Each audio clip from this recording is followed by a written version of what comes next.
everyone. There we go. Oh, look at this. I don't have my camera set up. I don't have my text right. Oof, I forgot to do a whole bunch of stuff today.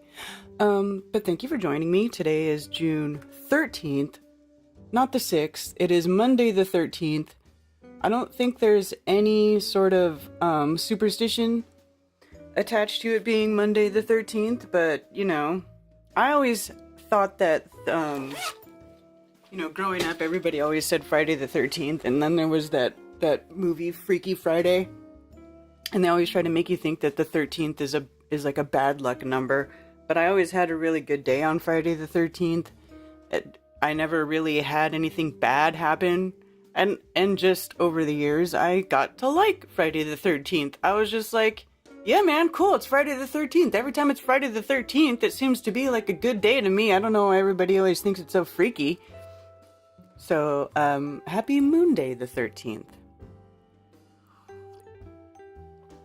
To you lovely people. And let's see. What is the moon today?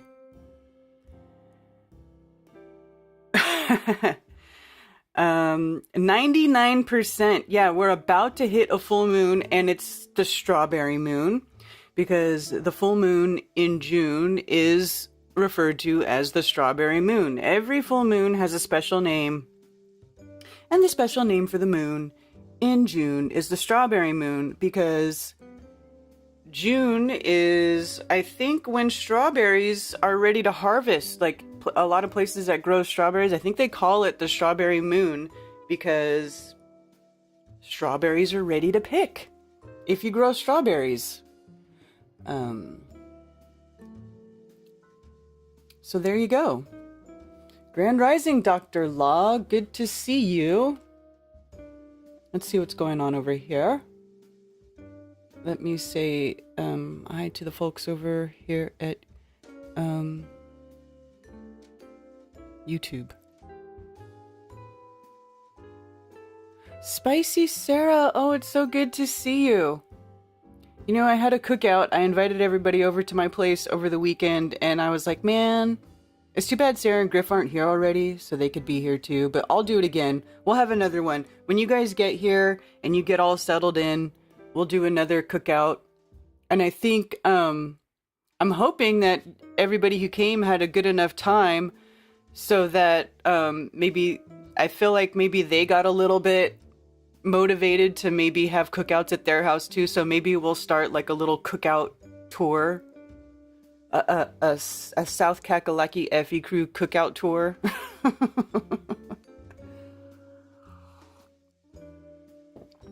So we'll do it again, and we'll get everybody together so that all the local people here can become acquainted with each other, because that's what we need to do. All right, over here on YouTube, we've got Scientist Mustard, Wanderer of the Zone, Jason Starr, Lowry, Drinking Beer in London. So it's beer talk with Karen B. All right, cheers, Alex.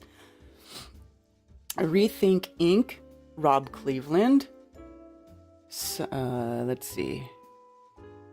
Kirsten Springer, good to see you. Grand Rising, THC, Truthers Hour of Comedy. Awesome Austin. Dean F. NH Guy. Anthony Bergs. Media Bear.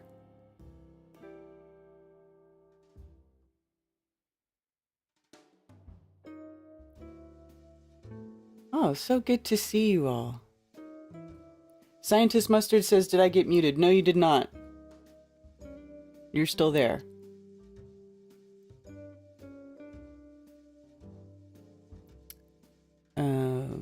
Valley Parks. Hi, Valley Parks. Good to see you. And Sherry Ives. Hello, Sherry. Grand Rising. All right. Okay. Grounded Extracts. It was a blast. Best cookout ever. I'm so glad you guys had fun. I will participate. Oh, hi, Jonna. Jonna, you know what? You should have came too this weekend, and I don't know why I didn't even think about it. I don't have your... Do I have your info? I don't even think that I have your number or anything, so... My bad. We'll do it again, though. We'll have another one when Spicy Sarah's here. And maybe Dr. Law can come, too. He'll be back in time.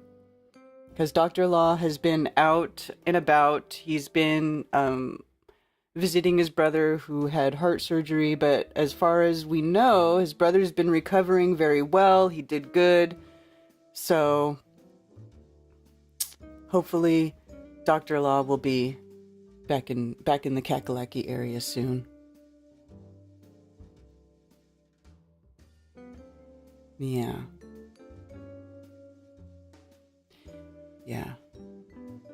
Yeah, you'll be there. We'll make sure you are. Hi, Jennifer Kiesling. Good to see you. All right. Oops. Now, I don't know how I'm going to keep this stream going up on Rockfin. Oh, you know what? Shit, I forgot to hit the go live button. I forgot to hit go live on Rockfin. Was it already live?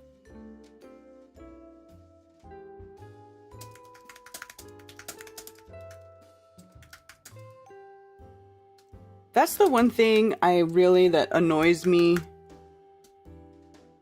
about Rockfin is that you have to hit go live. Like once you start it. Are you guys here? Were you guys watching anything? Or does it as far as I know, it doesn't start until you hit go live. So I'm sorry. I completely spaced on that. Because it's a separate thing. Cold Brews, Energy Bear, Rob Cleveland, PsyOp within a PsyOp, and a couple other people who are at Rockfin. Anyway, okay. I don't know how long I'm gonna keep the stream going at YouTube. YouTube's been pretty relaxed here lately, but I'm still kind of paranoid.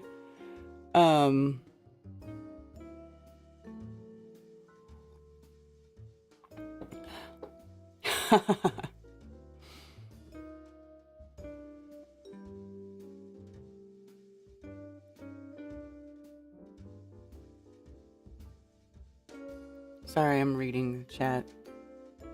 Yeah, I made it. Good. But I'm still kind of, I don't know. Who knows what YouTube's gonna do? The next time they decide, what's the next big thing that they're gonna decide you can't talk about, right? Like, we already know the basics, but who knows? I feel like they may retroactively come after me, and I still haven't taken down some of the older Strange Worlds. I mean, they're not really old, but the one, because I have started streaming Strange World to YouTube again, and streaming Strange World to YouTube is what made me stop streaming to YouTube before, because I was getting strikes for like every episode of Strange World. So, now they're not doing that anymore, and of course we've, but who knows when they're gonna start getting all Nazi salute about it again, you know what I'm saying?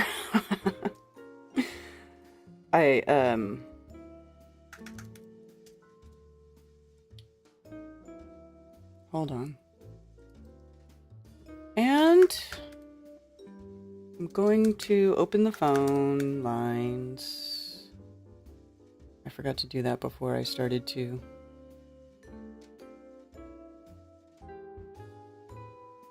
So let me do that right now.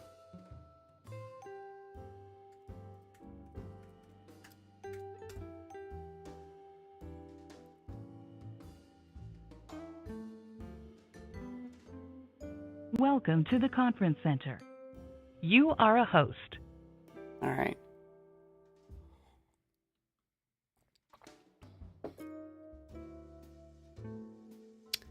All right, that means that the phones are open.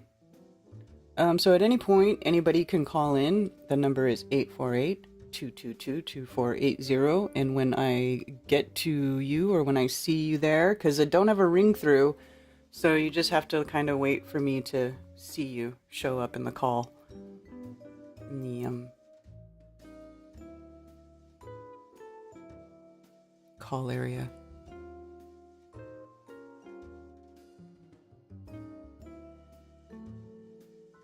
We got a strike on IRM for one of TFR's Trump commercials? Oh no!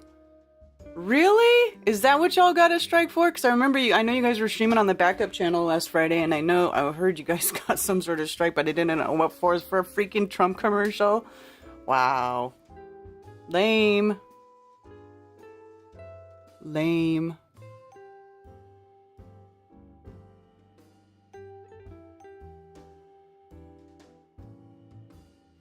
Don't know of any but my brother in Spartanburg.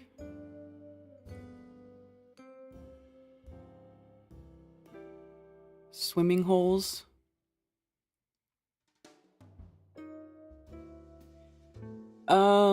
There's lots of lakes around here, Sarah. However, I don't go to any of them. I haven't been to any of them to actually swim in it. I go to the pool. I take my children to they have this big Olympic-sized pool in town, and I just take them there to swim. It's like $10 for all of us to go swimming for the day. I do that. They said it was January 6th disinformation. Oh my gosh. So maybe, is that the new hot topic now that we can't talk about? January 6th and how it was all a big fat freaking lie? Well, maybe then that's something we'll get into on the Rockfin side later in the show, because it is such... I did see that coming up in the news, and I do have some tabs open to share, to talk about, and because they are doing that stupid hearing right now. I mean, and it's such a BS show, right? It's all BS. You know, all the world's a stage, and this is just another one of their plays, one of their dramatic plays for everybody to watch and be stupefied by. But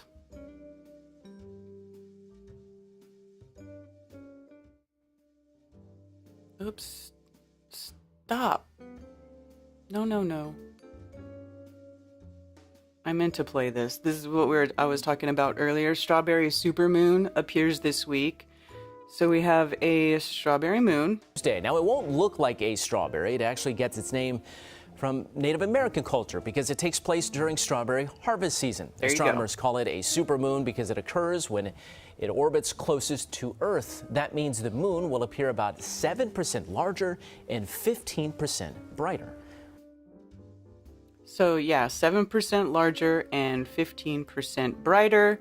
So supermoon just means that it is supposedly closer to Earth than it normally is, which is, you know, it could, that jives with the with flat Earth just as much as it does, well, doesn't really jive with a ball Earth. If you ask me, nothing jives with a ball Earth. But yeah, because if it's the local lights, and they do the moon, the moon has a slightly different path than the sun. The sun stays right there on the equator and then goes in between the tropics and doesn't go outside of the tropics at all. But the moon does a little bit. I think it's like 5 degrees or something inside and outside. So it'll go a little bit outside of those tropics, or appear outside of those tropics a little bit. Correct me if I'm wrong, anyone.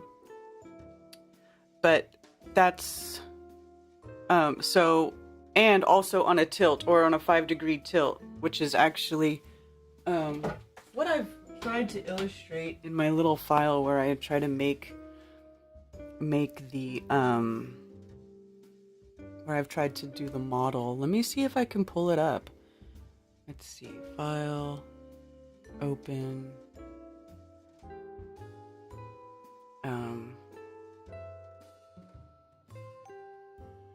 Because they're talking about apogee and perigee of the moon.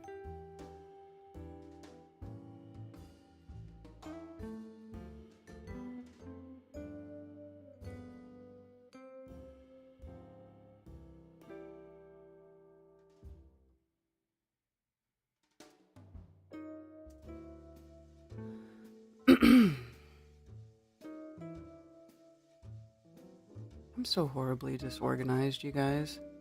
Does somebody want to come organize all the files on my computer? Because I swear, I don't know what I do with shit.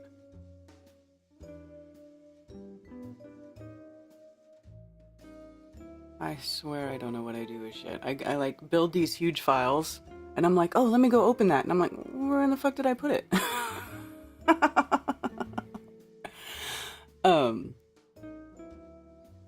Hold on. Let me see.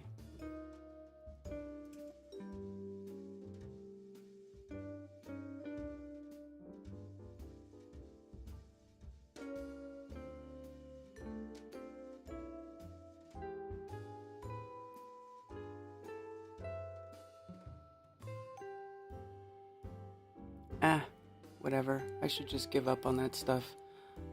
I don't know what I do with stuff. I swear to God.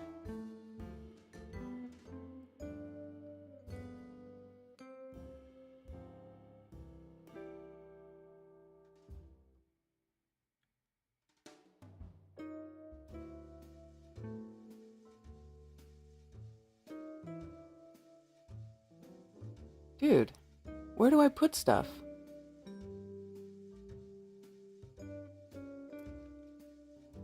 Oh my God.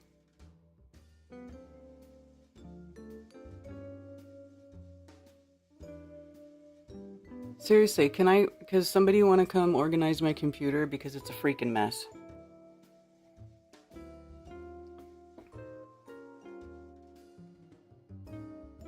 I can't find my master file where I was building that whole thing. Holy shit. What did I do? Okay, I know what to do. I know how to find it. I think.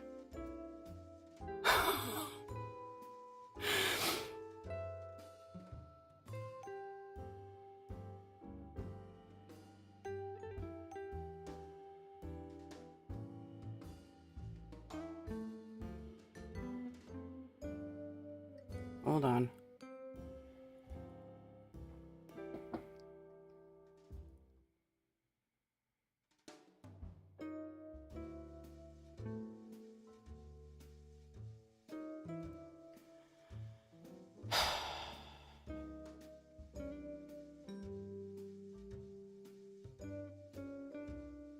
Wow.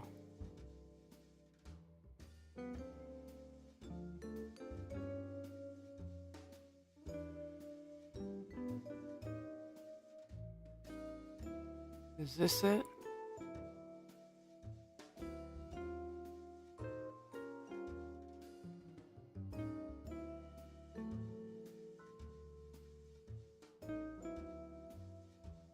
Oh, this is it. I'm an idiot. Okay. Such an idiot. Yeah, Rose doesn't have time to organize my shit, though. Rose is already too busy doing her shit. Rose and I were supposed to start a project together, and we recorded an episode, and then she didn't like the edit of it, and it still hasn't been released because Rose is just busy. I haven't even talked to her in a couple weeks. So, yeah. Rose doesn't have time to organize my shit. You know what I mean? You got. I need somebody who's already not doing something. Like... People who have their own channels or who are creating content literally don't have time for nothing else. Nothing else. Like, I'm surprised that I get anything done. You guys are even lucky that I show up here every Monday, and I'm not even kidding, because I have 2 children that are home with me all the time. I homeschool them. They are here all the time. Okay. I have a whole house that I have to take care of. I've got chickens, a dog. Now there's 3 cats. They're, you know, I mean, I'm the mom. I'm the one doing everything here. So, you know, I'm sorry that I'm sitting here struggling trying to find my shit. But man, you guys, seriously, do you know how hard it is to keep everything organized and everything together on top of trying to plan an event? Like my like Flattoberfest event, I have to kind of put at the top because it's a very big deal.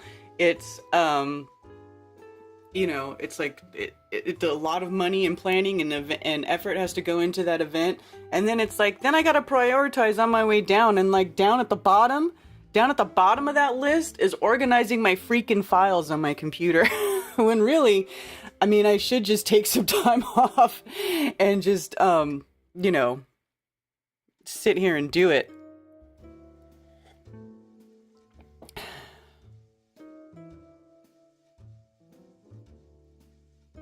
Yeah. Yeah, but then the truth is, yeah, you're right, Voy. Then the truth is, if anybody wanted to organize my stuff, I'd be over here like, don't put that there. Don't put that there. Why would you put that there?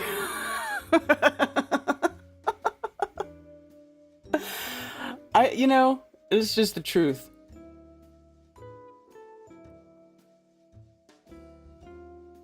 A Ted, a Brian, sometimes, how do you do? I know. And I know. And you know what's funny too is like, is my Photoshop thing, let's see. Display 2. Blah, blah, blah. Well, maybe if I can just put Photoshop on the second screen. Well, no, I don't want to do that. Let me do it this way. Okay.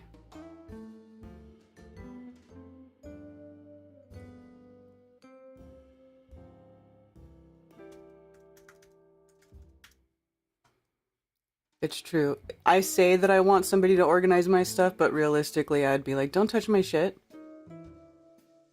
That's just, you know,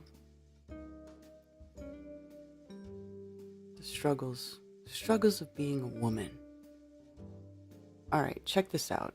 Okay, I finally found it. Okay, here's my Photoshop that I was looking for. Okay, so here's the path of the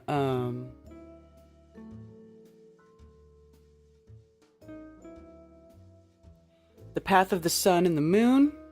So this is the moon. Well, this is the sun. Here's the sun path, roughly. Not to scale, right? The center line is going to be the equator, and then the Tropic of Cancer and the Tropic of Capricorn.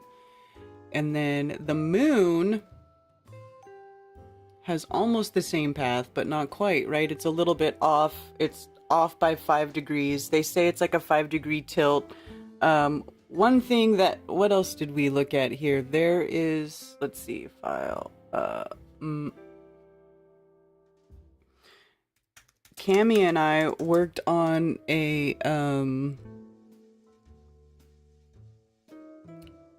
thing about moon phases. This is a file that we put together a long time ago. When Cammie and I were talking and trying to figure out, or trying to illustrate a way like how the moon phases work over flat Earth. So here you have the sun. Now on this diagram, there's only one sun, because the whole point of this diagram is to show you how the moon phases work and how they're and it is in relationship to the sun and the moon's position in compared to the sun. So here, let's just say the moon is here, the sun is here all the time. For explanation purposes. So then you get the waxing crescent, right? That's waxing is when you're going towards the full moon, and then it's only like sideways to the moon. It's over here, and then you know, because half of the moon's always going to be lit, and the only thing that's going to change is our perspective to it, right? So here you've got the sun at a higher elevation than the moon, and the moon is at is at an angle to where, you know, half of it's always going to be lit, but what you're going to see is a crescent, right? So then as the moon phase goes on, then you come over here to the first quarter, right? And then you can see where the path of the sun and the moon are starting to cross, right? So the moon's getting to where it's actually a higher elevation than the sun. And then you're starting to see more of the lit area, right? Because if the sun is always looking at the moon and the moon starts to get higher, well, then you're going to have it so that it's sort of illuminated almost from beneath itself. And so that's when you're going to start to see the full moon. So then the moon will be here at a higher elevation than the sun. And then the sun is able to light up the whole bottom of the moon, or the well, we call it the face, this whatever, but it's the face that's facing us that we can see. Anyway, that is, I don't know if I explained that right, but that is basically how Cammie has explained how the moon phases could work over a flat Earth. I hope I'm doing it justice.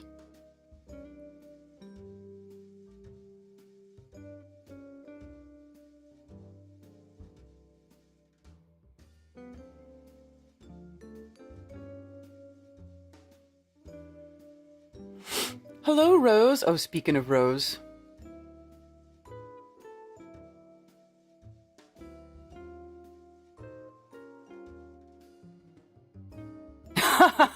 Rose. I should have listened to the first. Maybe we should just redo it, Rose. I don't know. I kind of am of the opinion that maybe we should just redo it.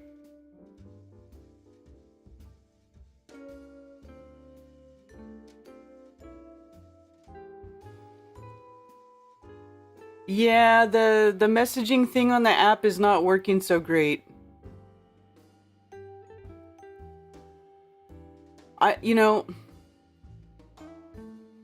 And then I had somebody messaging me. I had to turn it off because somebody was messaging. It was like they were sending it out like 1,000 times, and I kept getting the same message over and over and over.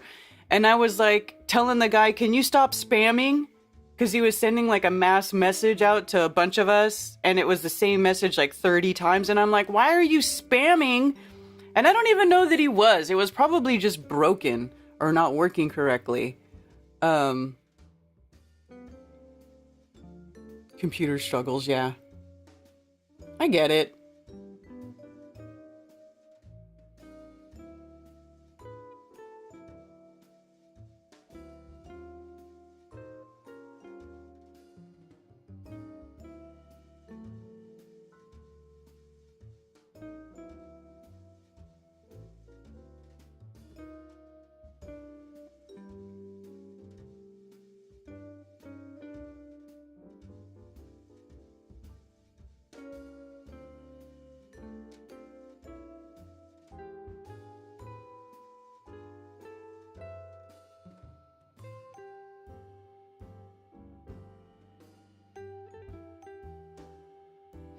You met a new chick that lives by you? That's cool.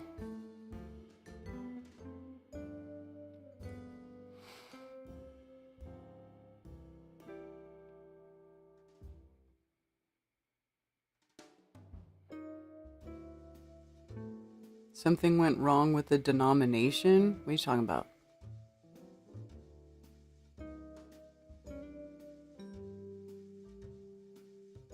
Yes, Karen, let's re-record the first episode, and then after the 100th episode, let's release the one we already did for $100 million in an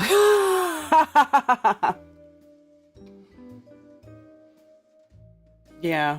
I was gonna go back and just re-edit it myself, but then I was like, I just started, I don't know.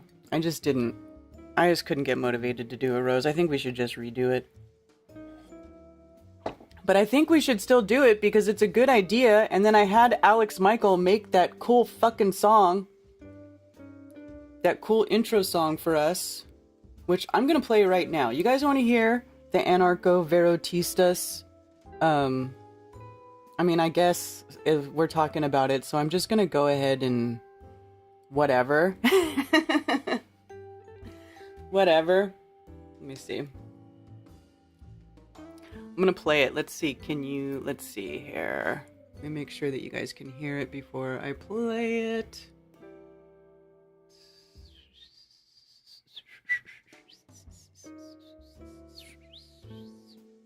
me see. I'll just hit play.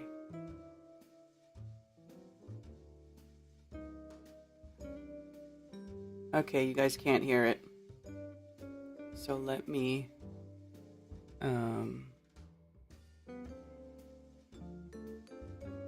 Here we go.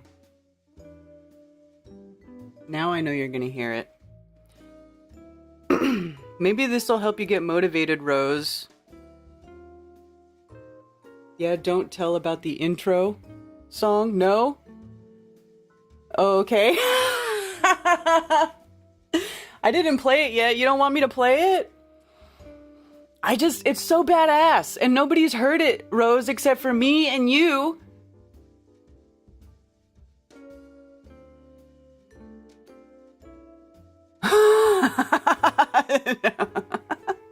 Look it, Rose, I'm gonna play it because you know what? This is gonna motivate you.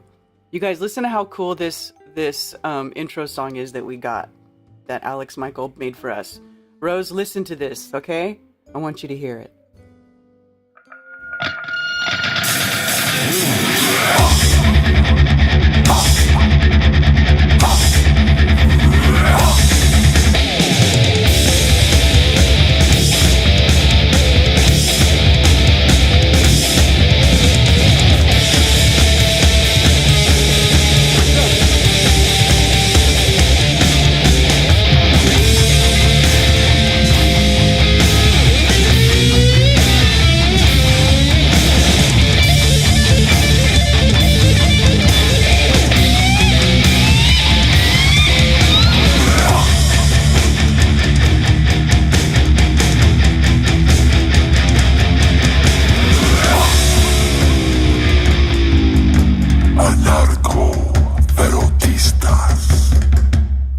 That's what's up.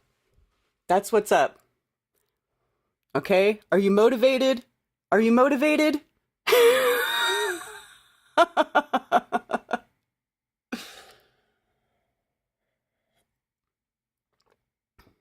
You should have had me come on. Hey, do you want to come on right now? We could do it again.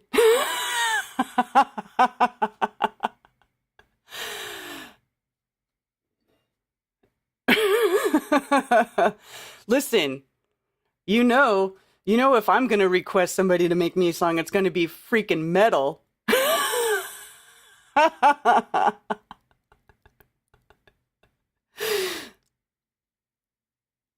No.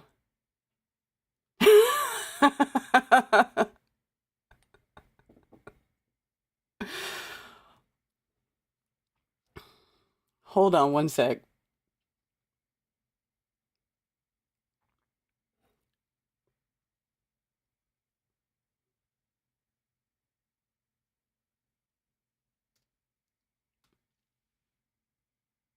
Hold on one sec.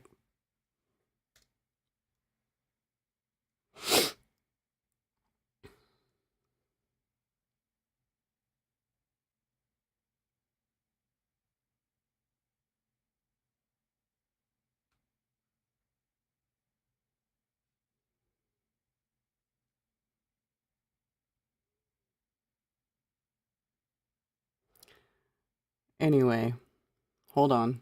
Let's see if Rose still wants to join. I have to set it up though so she can. And then I say copy invite leak and it doesn't copy. Why are you a butthole? Zoom.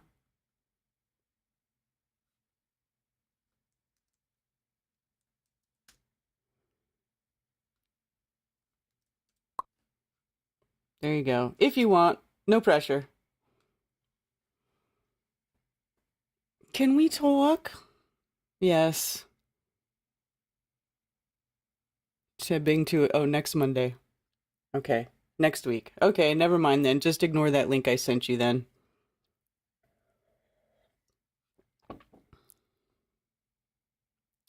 My background music is off. Yeah, I turned it off because... Oh, that's right. Thank you for reminding me. I did. I turned it off so you could hear the... but I don't even know why I did that. Probably because that Ana Artista, I don't think you can hear any background over that when I play it anyway.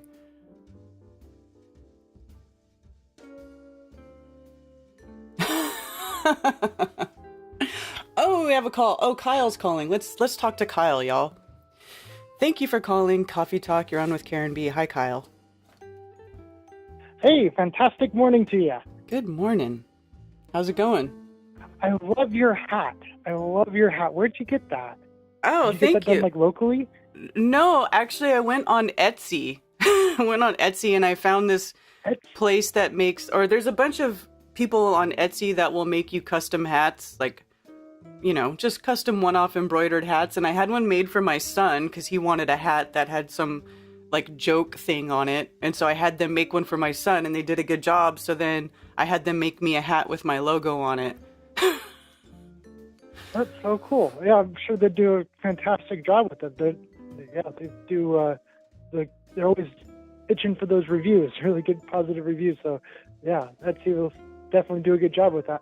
I noticed Just Jack in your last scripture study there.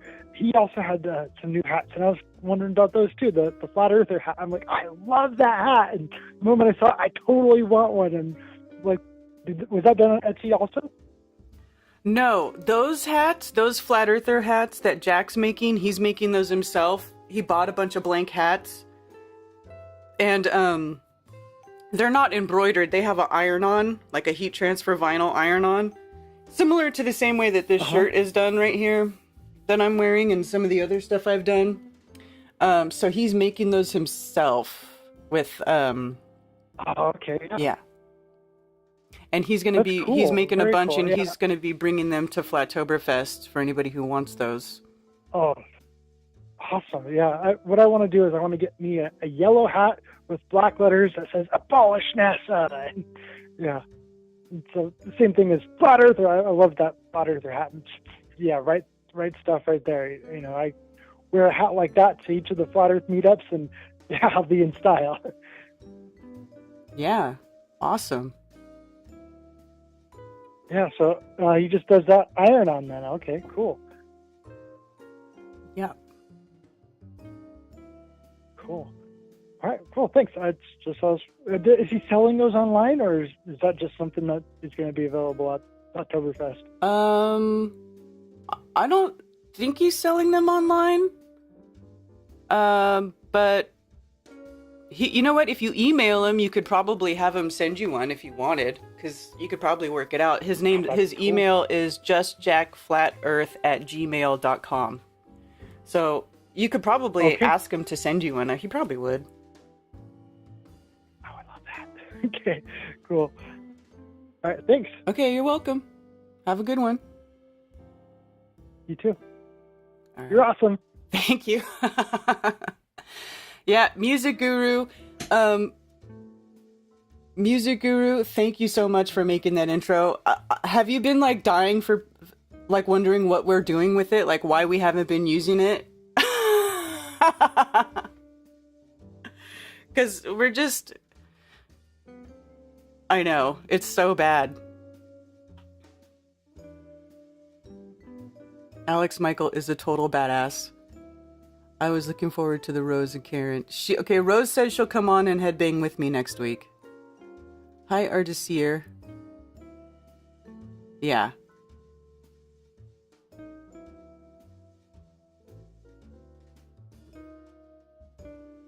Answer your call. Answer my call. Are you calling? I don't see any other callers. I only saw one caller. 848-222-2480. Chris on Twitch says, Karen, the human eye has an angular resolution of about 1 arc minute, 0.02 degrees radians, which enables us to distinguish things that are 30 centimeters apart at a distance of 1 kilometer. We can see well maximum at 1 kilometer, and we can see every day the sun allegedly at 150 million of kilometers because the sun is local a few kilometers away from the Earth. Well, I won't disagree with that.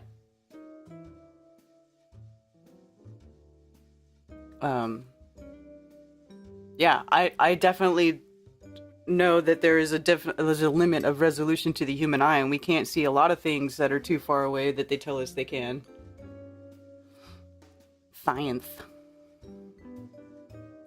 Thank you for calling Coffee Talk. You're on with Karen B. you doing, Karen?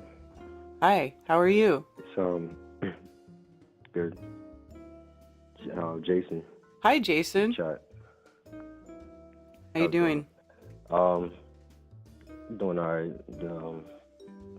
Been dealing with my back, still, but it's getting better.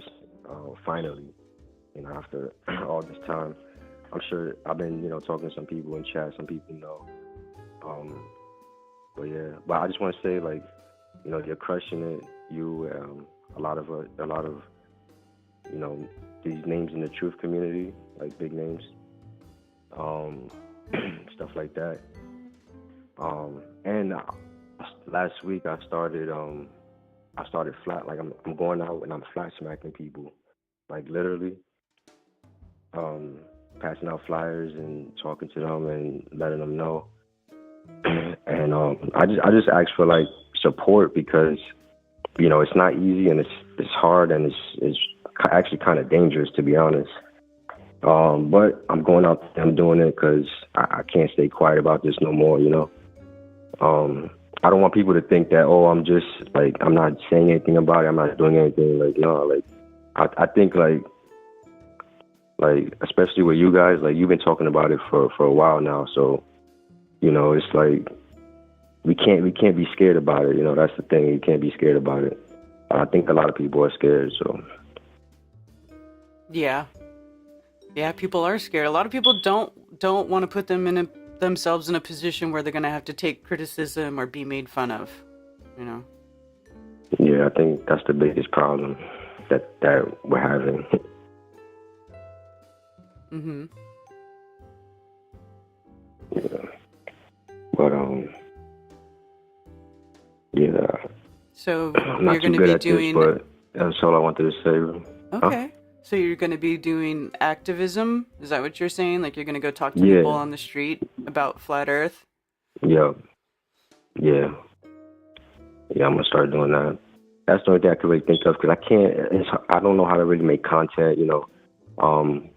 I could try to join some streams and all that, but then I would have to start my own channel, and then I'd have to keep up with it.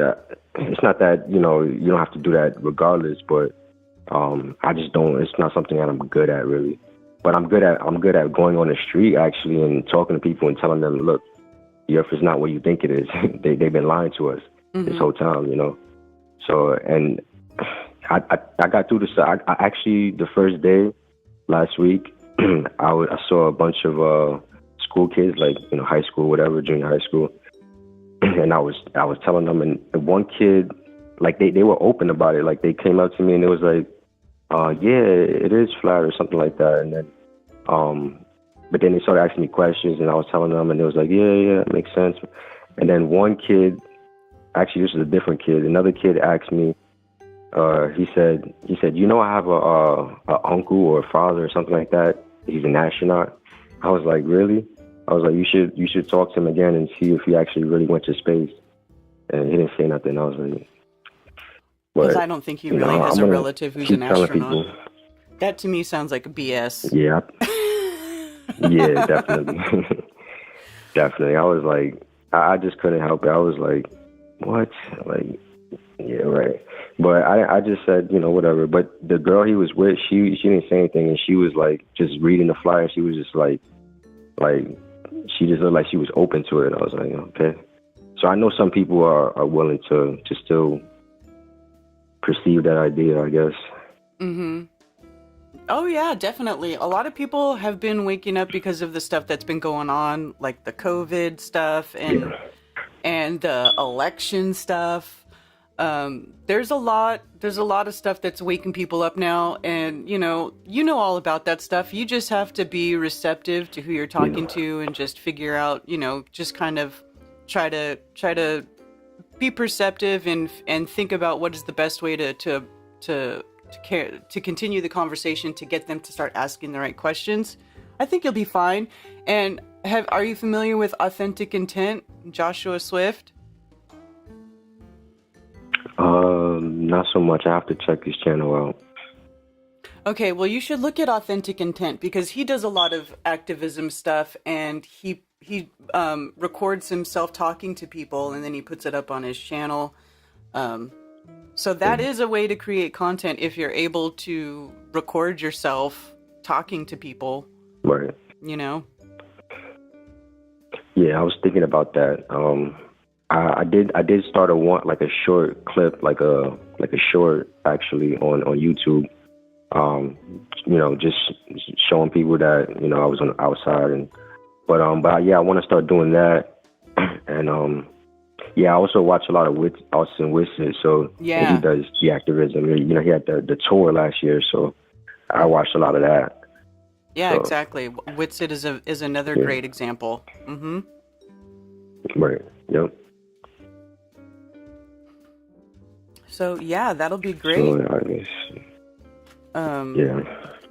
That's a great way to spend time, and there's lots of materials and stuff that are available to help you if you want. Actually, I've been wanting to make my own globe flat Earth flyer and have a bunch of them printed up so that Yeah,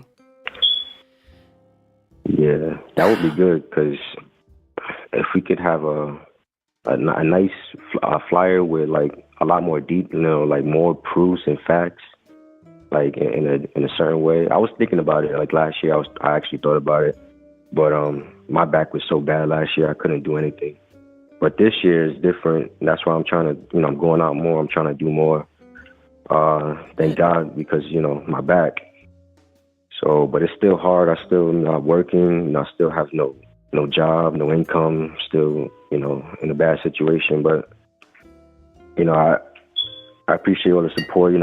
This chat's been helping me a lot. This whole time. So, and everybody in the community. So, I just hope we can keep going. And I don't like the fighting and stuff like that, the baby truth or stuff, whatever. But hopefully we can get past that. Yeah. Yeah, for sure. Well, that's great. I think if you could... That's pretty much it. Yeah, I think if you could find a way to maybe record some and then upload it, people like that. They like to watch interactions with other people. And then it also helps other people get ideas on how to talk to people about it, who normally wouldn't. I think it's good for people to see that stuff. Yeah, I think I'm gonna do that. Yeah, I think I'm gonna do that for sure. Yeah, that's awesome. That'll be awesome. So stay tuned. All right, great, fantastic. Yeah. All right, cheers. Thank you, All right, Jason. I'm gonna let you go now. All right. All right. Take care. All right, talk to you later. Bye. All right, we have another call. Thank you for calling Coffee Talk. You're on with Karen B. Hi, Karen. How are you? I'm good. How are you doing? I'm good. I'm in the airport at Heathrow. I drank a bunch of beer, and now I'm getting ready to get on a bus. It's taking me out to the tarmac. You're not going to believe this. Everybody drives on the wrong side of the road here. Yeah. Are you going to another country, or are you on your way back to the U.S. now? Nah, I just played my last show, so I'm getting ready to. They kicked me off like 2 flights for whatever reason. I think they were overbooked or something. So I'm going to jump on this 4:15 flight, and I'll be back in New York about 7:30. And I didn't have a long diatribe to talk to you about. I just wanted to say hi because I miss you guys, and I haven't talked to you or anybody in a long time. So yeah, I wanted to catch you while I had you. I know you've been living the rock star life. So how was your tour? Tell us about it. You want to talk about it a little bit? It was great. Yeah, it was good. It was. We had some big shows. I had some guest musicians, but it was mostly me. Some small shows. It was mostly small rock clubs, and then I had a few big ones like on the Rhine in Dusseldorf. There was 500 or 1,000 people there. That's pretty big for me. Yeah, that's a good size show. Man, I was just cruising around playing music, drinking a lot of fucking beer, man. Jesus, I drank so much beer and ate so much sausage. It's out of control. Sausage.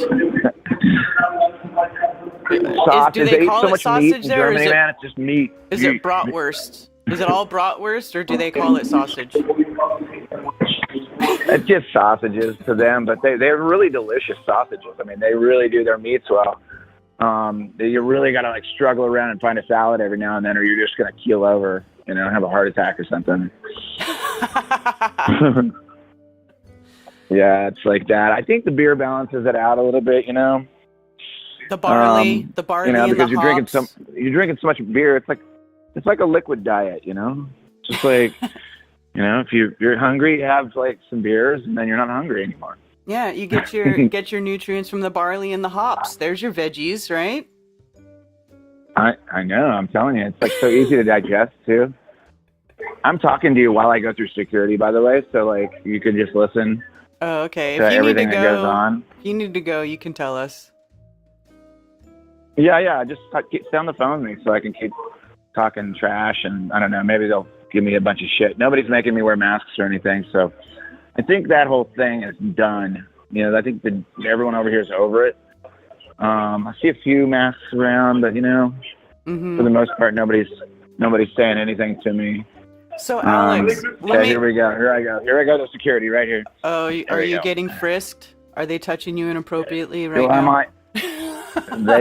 They want to. They want to put me in the invisible, you know, where they can see through your pants and like see how big my package is. Thank you. Yeah. What do you need? This way. Oh, this way. Okay, sorry.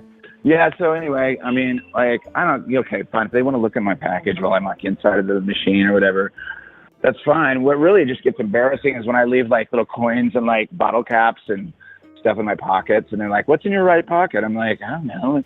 There's like 2 bottle caps from like beers from last night. Well, you pull it out, and there's like 3, you know, little tiny coins that are worth shit. You know, that's the most embarrassing part. I don't care if they're looking at my package underneath there.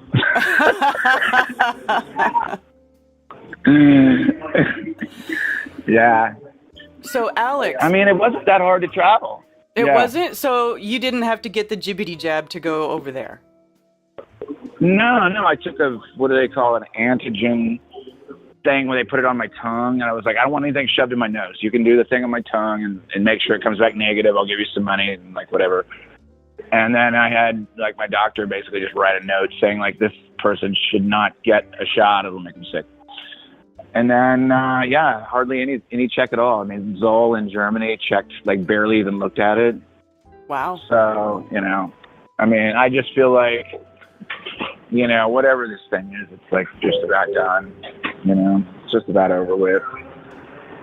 And, but anyway, I just miss you guys. I miss all my flatties. I'm going to be seeing you with Griff and Spicy here in like a week or so, and hopefully a bunch of us will have a barbecue or something. Totally. We will. Okay.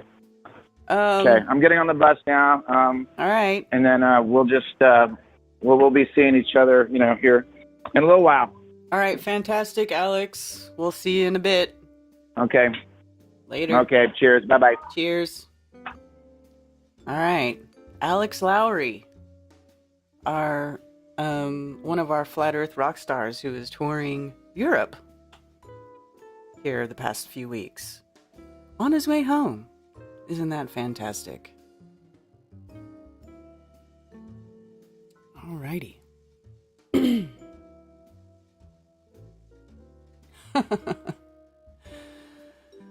Yeah, we'll totally have, when Alex comes down to help Sarah and Griff move, we'll totally have another cookout, I'm sure.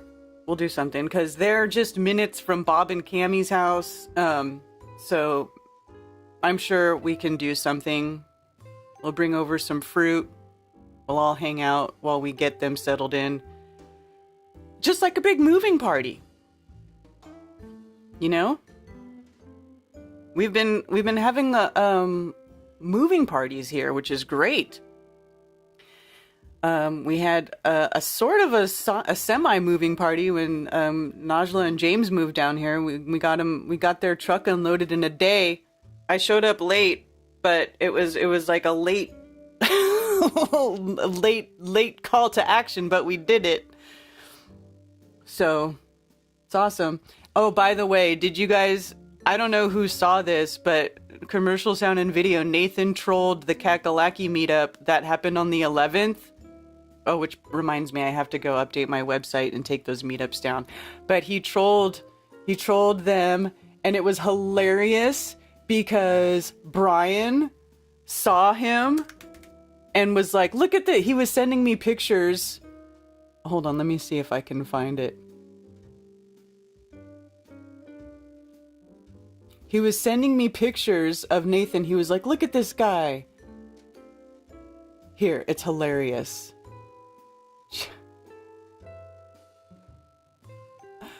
Oh.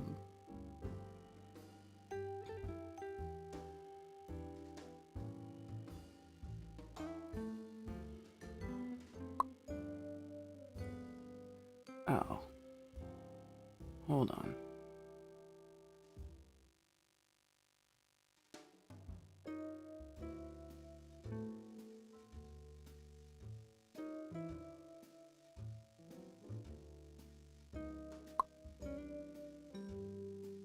It's only sending one picture.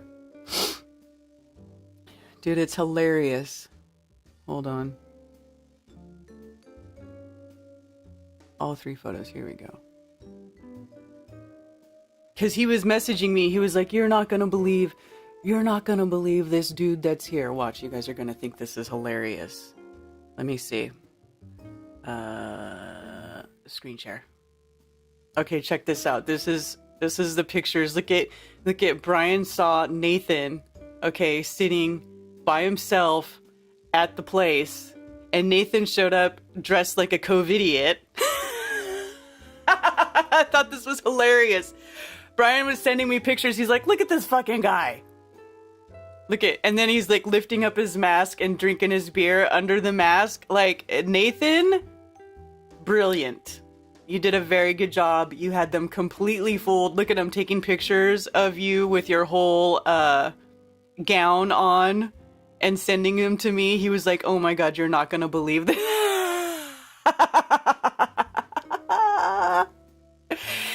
And it was hilarious because then next thing I know, he's going over there to talk to him. And then it turns out to be Nathan. Oh, is that thing still on there? Let me see if it's still on. I think it might have even got taken down off Brian's channel. I want to play it. I want to play it if it's still there.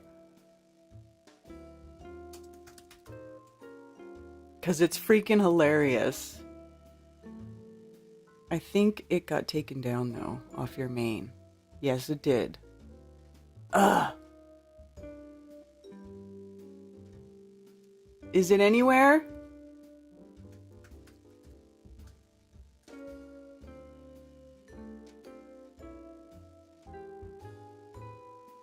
Is it anywhere where I can get it? Let me check Brian's Odyssey channel.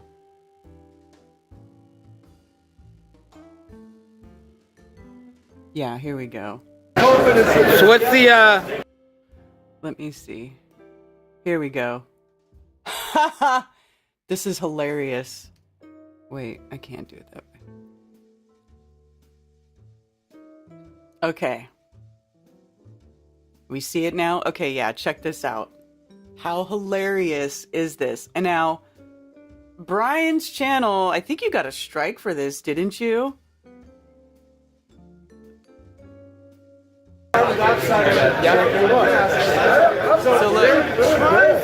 So look, he goes over to talk to Nathan, not knowing it's Nathan.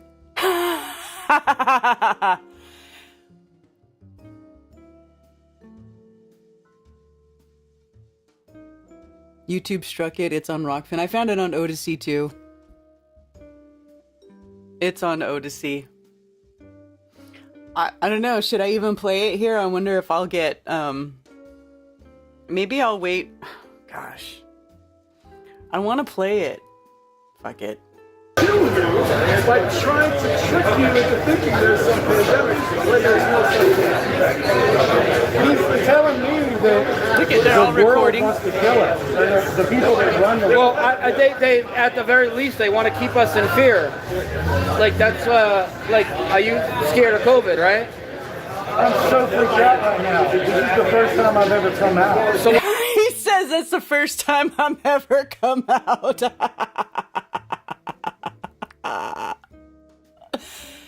Yeah, I got it. It's cool. Brian thought he hit the NPC jackpot.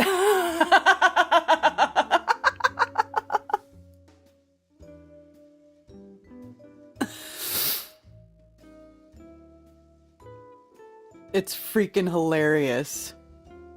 Nathan was wearing a Kakalaki Crew shirt too. Yeah. why do you think like you need to wear plastic when we're out here and we're fine? Don't you think like we'd all be sick or dead?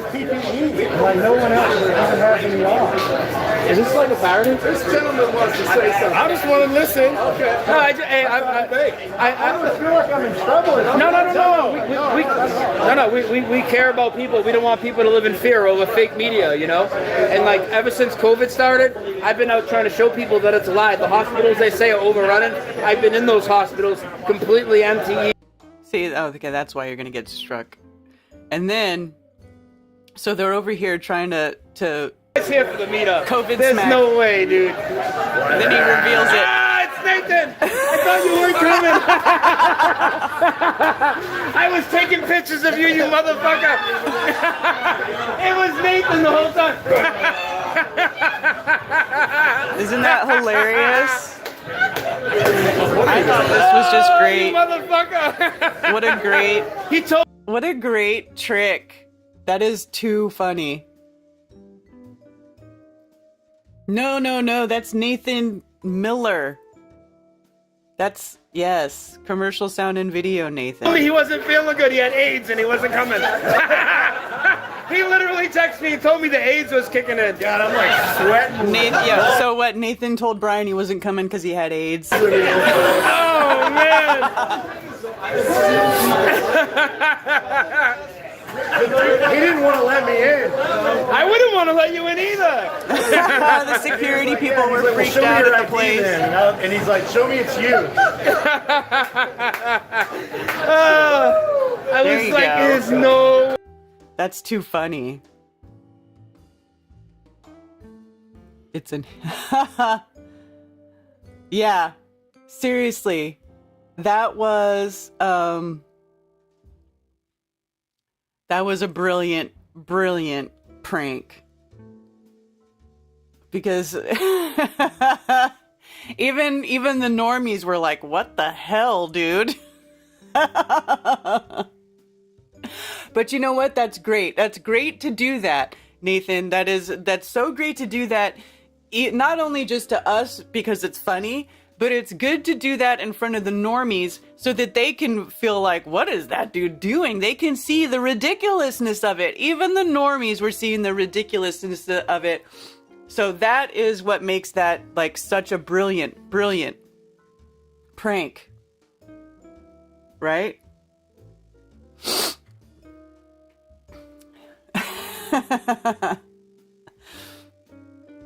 Yeah.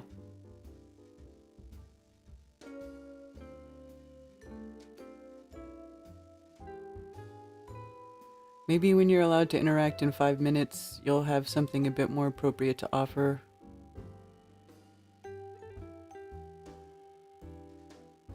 What is going on?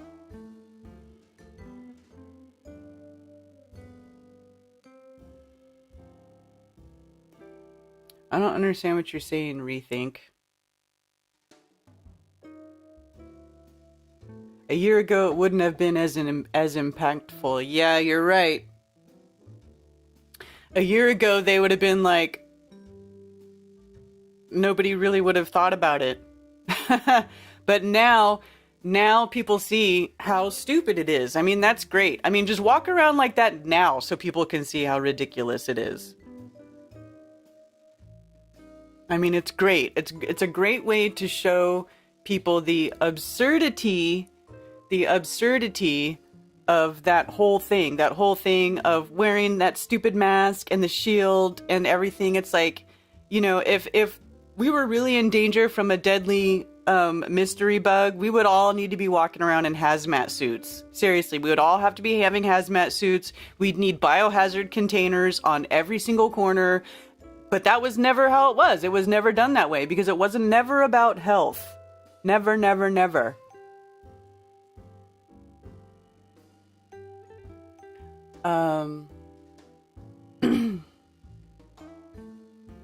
All right. So anyway, I just thought that was just great. I loved seeing that. Over here, there's still people like that. Chicago artists in Chicago.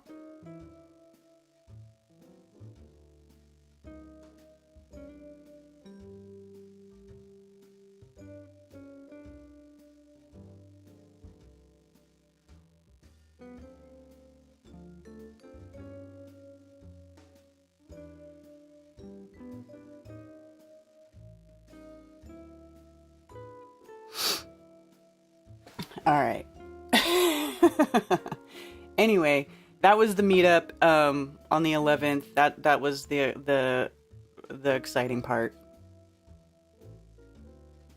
I saw a woman wearing a mask and face shield yesterday, and she started talking to me. I couldn't understand what she was saying.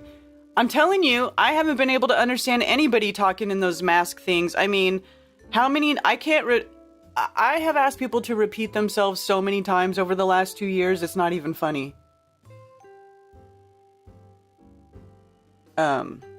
Handed a lot of your stickers and cards. Yeah.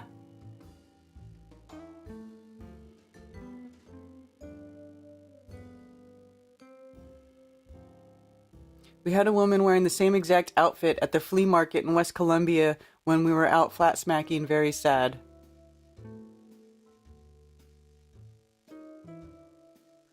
I know. There for a minute there, I couldn't even look at those people or talk to them. It was very difficult because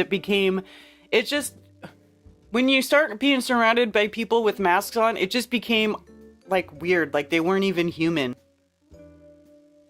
Answer the phone. Oh. Thank you for calling Coffee Talk. You're on with Karen B. Answer the fucking phone, Karen, please. Well, it doesn't ring, so it's a good thing you said that. Because I just have to look at my little call board once in a while. How are you doing, Voynich? Oh, well, it works. It works. Finally, I get to speak to you. It's, yeah. So I thought I'd call in once, Nice. What's up? Because, what's up? My house is all, very fancy shit. I'm cleaning up and I'm cooking and I'm doing all the good stuff. And I thought I'd just call in to Karen because Karen is doing all the good stuff too. So. Okay, cool. Yeah. Well, how has the Netherlands been? How is it over there? Any improvement? No, just as shitty as the rest of the world. Yeah. I mean, I wanted to escape once upon a time, several years ago. Now, still, I want to escape, but, where am I going to go? Where's going to be a better place? Exactly. I don't know. That's kind of what I've been thinking. Like, is it going to be... Where are we going to go? It's like when I would, people would tell me, you should move to America because there's gun laws here. Boy, you're going to love gun laws. I know, I'm going to love gun laws, but is that going to solve anything? Just to be able to shoot people around you? I mean, is that going to solve anything? Well, it's not to be able to shoot people. It's just to be able to defend yourself or possibly use it for hunting to feed yourself. That's going to solve. Yeah, well, that's going to solve things.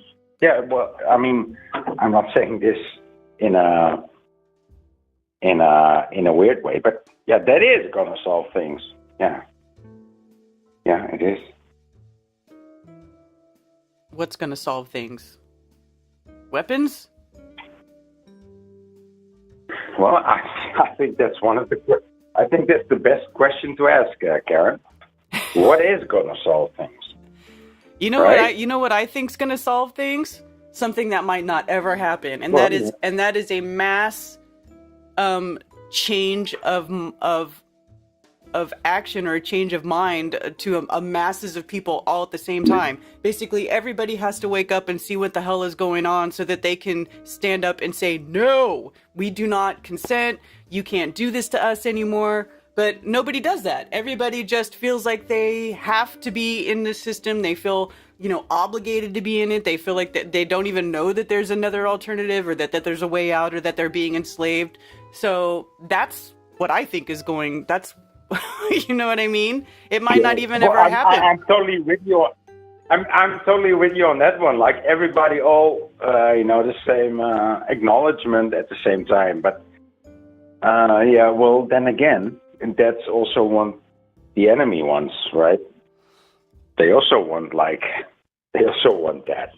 They also want what? Everybody to wake up?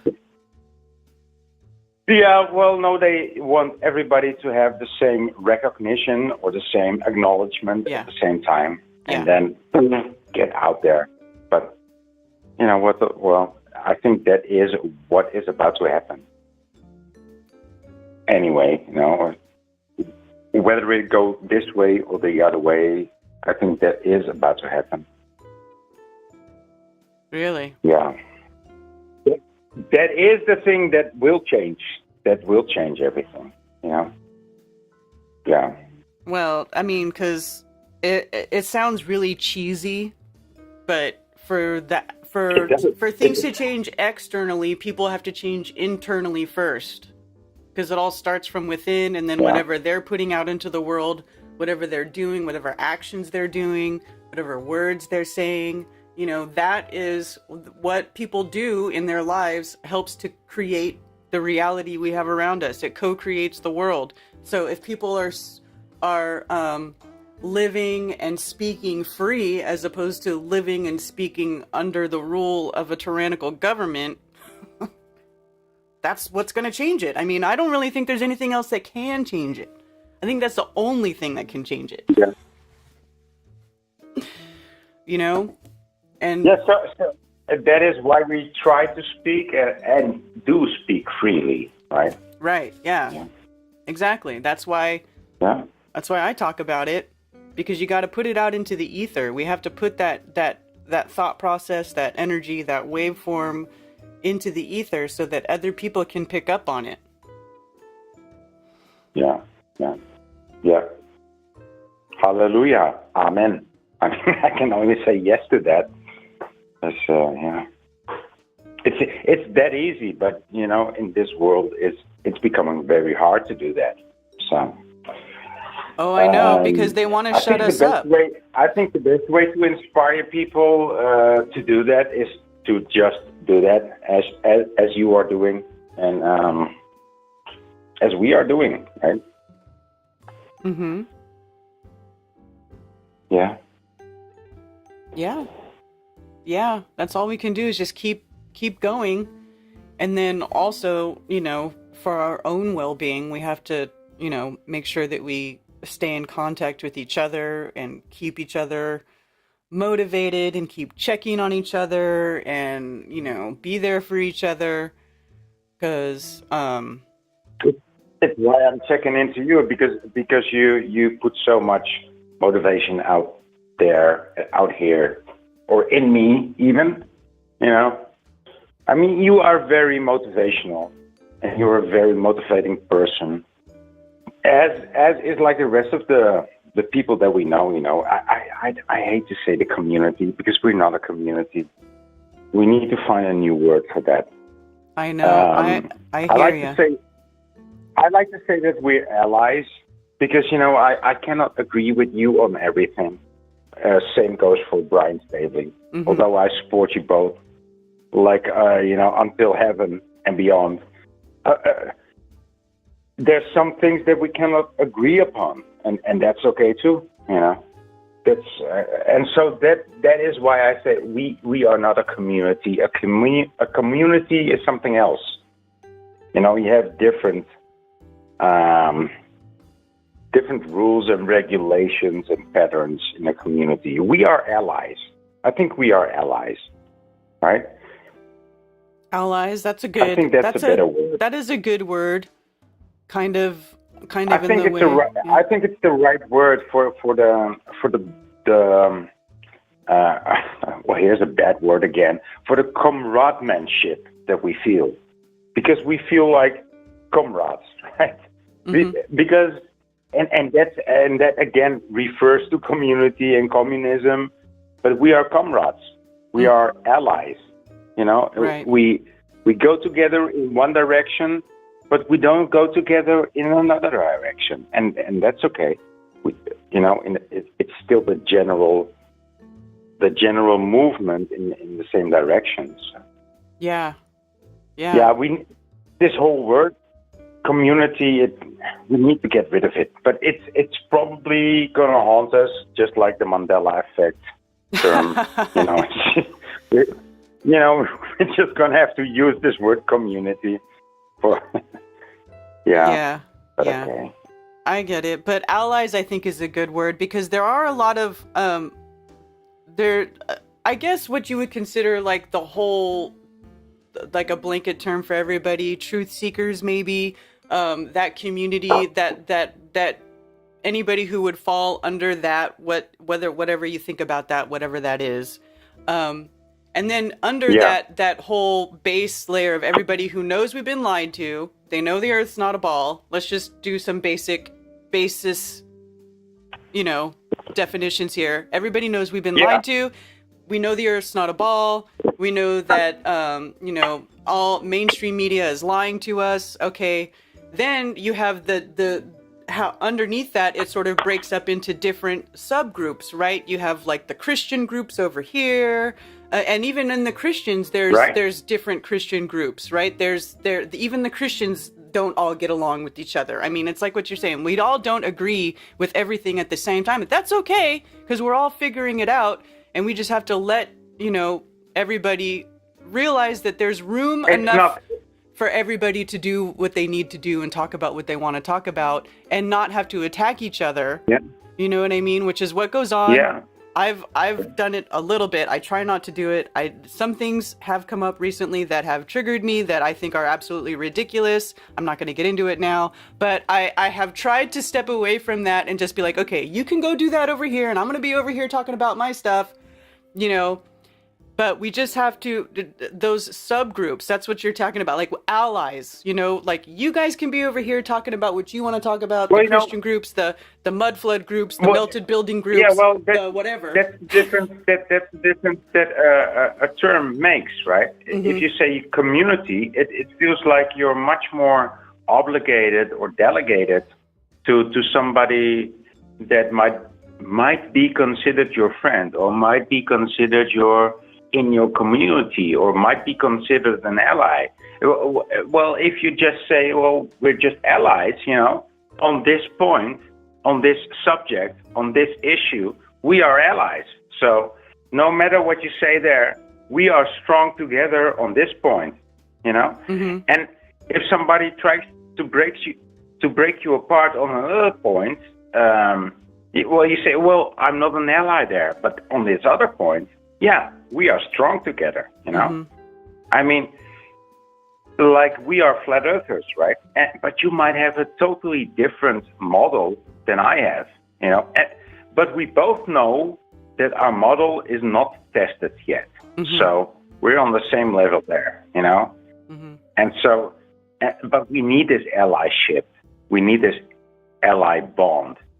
And we don't need to be in a community. I mean, no. Well, we have a direction that, right? Yeah. We have a direction that we follow, and not so much a goal, not this solid goal that we attain. So yeah. What's the goal? What is the goal, Voy? What do you think the goal is?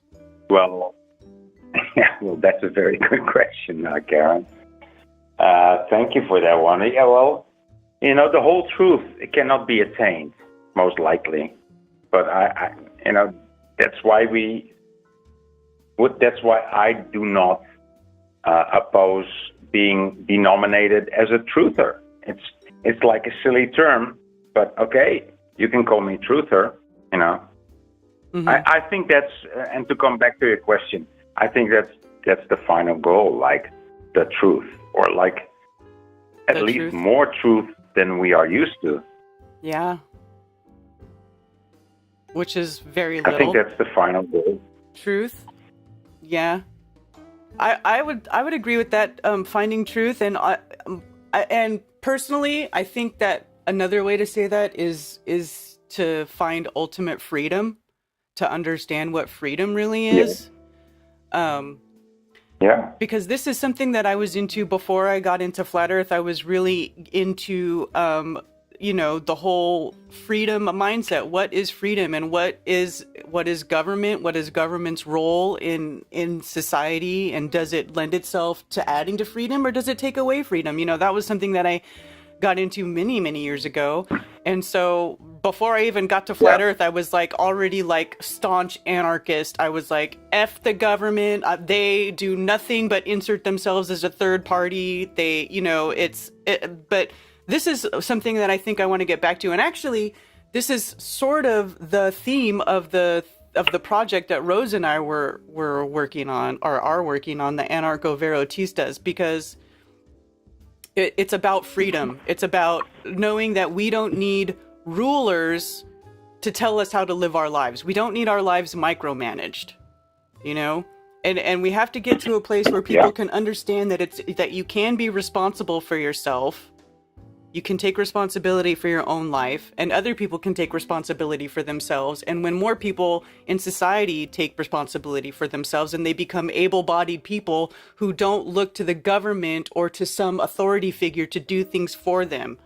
You know what I'm saying? We have to realize that we don't need this micromanager above us telling us how to live our lives. We don't need it telling us what to teach our children. We don't need it telling us what to eat. We don't need it telling us what to do with our personal lives. We don't need that. And that's what I think people need to get back to. I think people need to get back to realizing what real freedom is, and what that means, and what it entails, and how do you get it. You know what I'm saying? I may be going on a tangent. Does that make sense? Oh, Voynich hung up. I think he ran out of time. It was expensive. It's okay. Do you guys get what I'm saying there? About personal freedom? We need to understand what freedom is. What is it? How do you obtain it? Do we need a government? Can things be done without a government? Everybody is so afraid, when you say things like anarchy, and this is part of the programming that's been going on for all these decades. They want you to think that you can't do anything without the government. But that's not true. It's always, they just insert themselves as a third party, and then they make everything go slower. I don't know if you guys have noticed this, but I've seen it happen 1,000 times. Anytime the state or the government gets involved in anything, everything comes to a screeching halt. It becomes a complete mess, and nothing ever gets done. And tons of money goes flying out the window. All right, I got some calls here. We'll go in order. Thank you for calling Coffee Talk. You're on with Karen B. Hey, Karen, how's it going? All right. What's up? Who's this? I can't believe I'm got right through. Hey, this is Nathan. I'm in Maine. Hi, Nathan. Been listening for a while. Never called in before. Oh, well, cool. But, what's going on? Yeah, I just was talking to my wife last night, and I was like, the next time that I hear Karen or Brian live, I'm going to call in and share a little anecdote in my personal life about the Mandela effect. Okay, cool. And yeah, it is that back in when I was in maybe second grade, like back in 1993, I was in special ed. So my mom would I had like a journal that I kept between me and my teacher. And I would write different things in it about like what I had done the previous day or over the weekend or whatever. And my mom would also write notes in there too. But I was going through it, like my mom gave me this big pile of stuff and I was going through it, and it was crazy because on one page I had written to my teacher that I had just read this Berenstain Bears book, and I spelled it Stain. And then I turned the page. I'm like, oh, that's crazy. I wrote about the Berenstain Bears, and I spelled it the way that, is supposedly the altered way, as opposed to the way that we all remember it being. And I turned the page, and my teacher had written back to me being like, oh, did you enjoy that Berenstain Bears book? Spelling it Stein. So it's like I have this piece of paper that on one side, like this was written in 1993, on one side I wrote Stain, and on the other side of this piece of paper, my teacher wrote back to me Stein. So like, as soon as I saw that, I'm like, okay, so like I'm like on the fence about the Mandela effect, but like, how would something like that fit in? Like, was she affected at that? Do you know what I'm saying? Yeah, that's weird. That is weird. Yeah, that's what I thought. Yeah, I don't know. I don't know, but there's examples like that all over the place. That's why people get so interested in the Mandela effect. And I think that's also part of what frustrates people about it, because it doesn't really make that much sense a lot of the time. Right? Like, that's the craziest thing about it, is that 1 second you're like, okay, I think I kind of understand, like, how it works. Like, it's in certain things. And then you're like, oh, but in my own life, all of a sudden I'm experiencing. Yeah, it's like, I get what you're saying. It's really, but hey, I gotta go grocery shopping, and I absolutely love you. Thank you for all that you do for the, whatever we are. And, I really, really appreciate it. And it was great to get a chance to talk to you and share my little anecdote there. Awesome. Well, thanks for calling. Thank you. Have a great day. You too. All right. Oh, hey, look, it's 11:11. Master Builder. It's 11:11. Spirits listening. 11. New resonate. Beginning. Reflect. Visualize. 11:11. Spirit listens. Knows more than we do. Visions. It's beautiful. Manifest. It's 11:11. In mind. Manifest your reality. Infinite abundance. All right.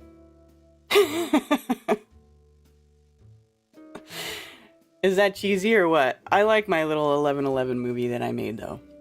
All right. Let's answer. Let's see.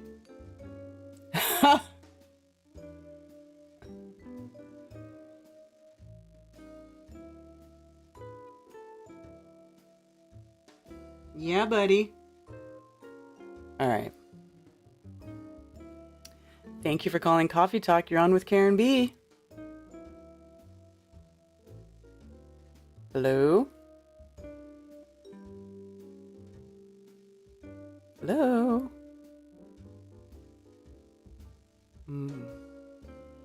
Alright, putting you back on mute. Sound problems. I don't know what happened with that. Let's take the next call. Thank you for calling Coffee Talk. You're on with Karen B. Hey, Karen. Hi. Can you hear me? I can. Hi, how are you? Great, how are you? I'm okay. I just started watching the channel, man, and I like what I see. Well, cool, thank you. How'd you find me? I actually followed you and came out on Twitch.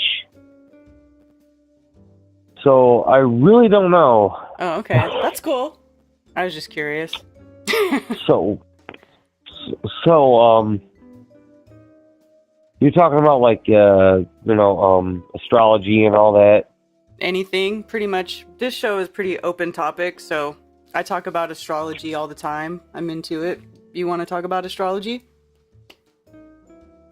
A little bit, yeah. Okay. I'm a Gemini. I really don't know where my life is going, this, that, and the other. So, how do I put this? I don't know where my life is going. Okay. Let's start there. Well, I don't know where my life's going either. I don't know that I can help you with that. Oh. You know, we're all just trying to figure stuff out. Fair But enough. what do you Fair mean? enough. What do you mean? Oh, Like, shit. you're a Gemini. What's your birthday? Last day of May. Last day of May, so the 30th or 31st? Is there 31 days in May? 31st, yeah. 31st, yeah. Okay. Let's see here.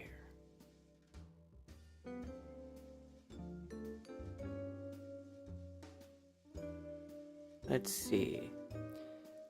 Birthday is May. I'll pull your chart up. Let's see what your chart says. What year were you born? 1991. And do you know what time of day you were born? About 1:30 AM or PM? p.m. Okay.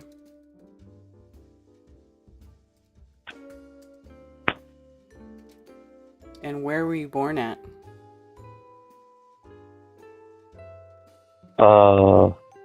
What state? Well, the United States, Michigan. Michigan?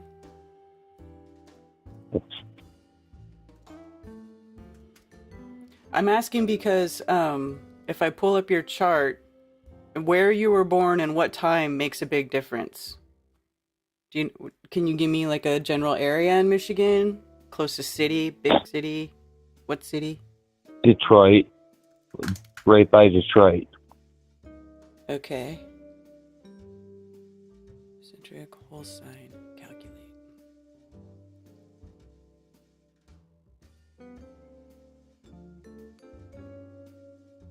Sun in Gemini. And, well, here, I'll pull it up on screen so you can see. How about that? I actually can't. I'm on the phone with you. Okay. Well, you can go back and look at it later. But you have, let's see, your ascendant is in Scorpio? No, what is that? Virgo. Ascendant in Virgo, and your moon is in Capricorn. That good? Well, it's not really good or bad. It's just talk about, like, if anybody asks you, like, if you were to go online and look at like tarot readers or astrologers, like, say if you wanted to try to receive a message from spirit, like if and I do this whenever you're feeling like where you are, you're like, I don't know what I'm going or where I'm going or what should I be doing with myself right now. Sometimes I will go and I will look at this stuff, right? Because then it kind of gives you an idea of what type of energies are going on, and maybe it gives you an idea, well, maybe I should focus on this. It does help. You know, some people think it's nonsense, and that's cool too if people think it's nonsense, but I like to look at it because sometimes it can kind of give you like a nudge in the right direction.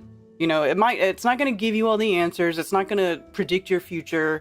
It's not going to solve all your problems, but it might trigger something in you where you're like, oh, you know what I'm saying? Like, it might give you an idea. It might give you like a gentle push in the right direction of what you should be doing with yourself. Does that make sense? Yeah, absolutely. Okay, so if you were to go like on YouTube, there's tons of astrology readers and stuff, and I have some that I like. And what you're gonna look at is because your sun is in Gemini and your moon is in Capricorn, what you can do, and your ascendant is in Virgo.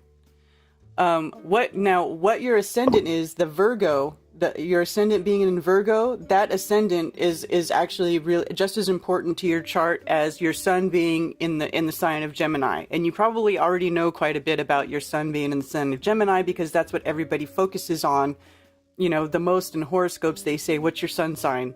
Like, that's the only thing that matters, but that's actually just a small part of it.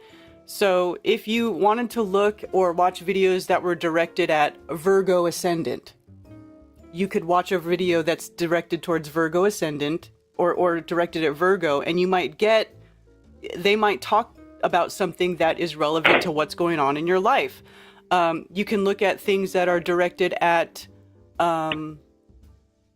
Capricorn, because you have a moon in Capricorn.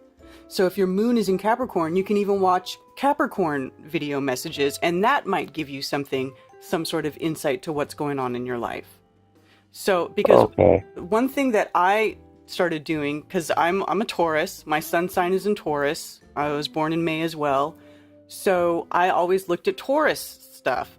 But then I later found out, because my ascendant sign is Aquarius, my moon and ascendant are both Aquarius, I started watching Aquarius videos and looking at messages for Aquarius, and those are way more accurate and more relevant to me personally than any time I ever watch something that's directed towards a Taurus sun. Okay. All right. So, what I would do, if you wanted to take some time and find some, just search, online, there's a lot of, it's fun to do. It's just something to do. It can help you, just think about what's going on. Because sometimes it's really uncanny, because spirit knows more than we do. So everybody thinks like, oh, if you're playing with tarot, it's witchcraft or whatever, and it's totally not, and it's not about predicting the future. It's just about receiving messages from spirit. Maybe you need to hear something, Sometimes people need to hear a message, and spirit knows more than we do, and so you'll get that message from some sort of reading like this. And it can help you sort of move along in your inner thought process, or help you with inner work. Does that make sense? Yeah, it really does, because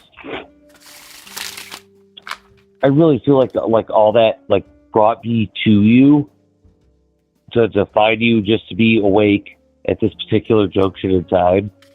Just for for you to hear me, you're already saying shit that it's already vibing. You know what I'm saying? Mm-hmm. I don't know, it's weird.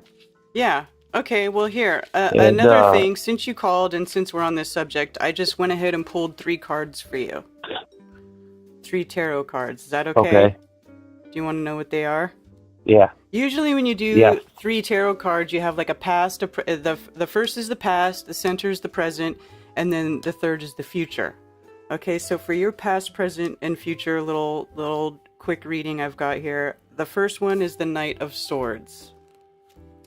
The Knight of Swords embodies a fast-thinking and ambitious person who takes drive without much planning. So this is your past. Maybe does this resonate with you as like a past message? Maybe are you typically a fast mover? Do you try to do things quickly? Do you not like being... In the past, yes. Yeah. Yes. Okay, that makes sense. In the past. In the past, right? Okay. So, then for the present, we've got the 3 of Cups. 3 of Cups. 3 is the card of friendship and camaraderie. It encourages a happy gathering with one's closest friends. So the present, Three of Cups, is, I guess this is more like, Cups is associated with emotions, feelings, and relationships. So at present, do you feel like you're looking for camaraderie, or you're found camaraderie? Are you finding new friends? Are you meeting new people? Looking for it? Okay. Yeah. At this time, it is a time when a lot of people are looking for that, because things are changing so much in the world right now, rapidly. So it's important for us to find like-minded people. So that makes sense. Okay, so I got one more card here. The last card, the future, is the future card that showed up for you is the Chariot. And the Chariot is a major arcana card. The Chariot, with its triumphant occupant, indicates forward motion, success, willpower. Although the Sphinxes are of opposite color and pulling in opposite directions, the Chariot still moves forward with the willpower of the driver. The Chariot rider wasn't given any of his possessions. He earned them through dedication and personal achievement. That is awesome. Thank you so much. Yeah. So I needed to fucking hear that, kid. There you go. See, that's what it's all about. It's about hearing what you need to hear at the right time. So, this is a good card for the future. Forward motion, success, and the two Sphinxes at the bottom being opposite colors too. That also, makes me think of balance. And, all opposites are reconciled. It's one of the, it goes along with the 7 Hermetic principles of the universe. So. I gotta watch your channel more, because I thank you for the reading, by the way. You're welcome. It's just a quick one. Thank you so much for that. I mean, things will look up. And, you just got to stay positive. You're in the right place at the right time. And it's right. Things are kind of crazy, but you're here. You're awake. You're aware, right? You're aware of the lies going on. So you're aware. Aware? That's so much aware. Fuck. Yeah. Not aware? It's still okay, how do I put this? No, not aware. How do I put this?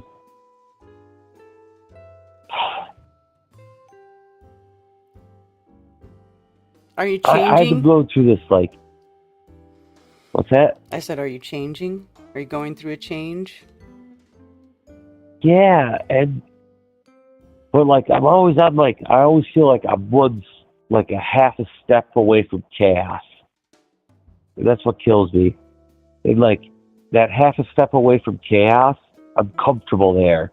So when shit starts to get normal and I'm taking care of shit, this, that, and the other, that's when I go back to chaos, and it's the weirdest shit.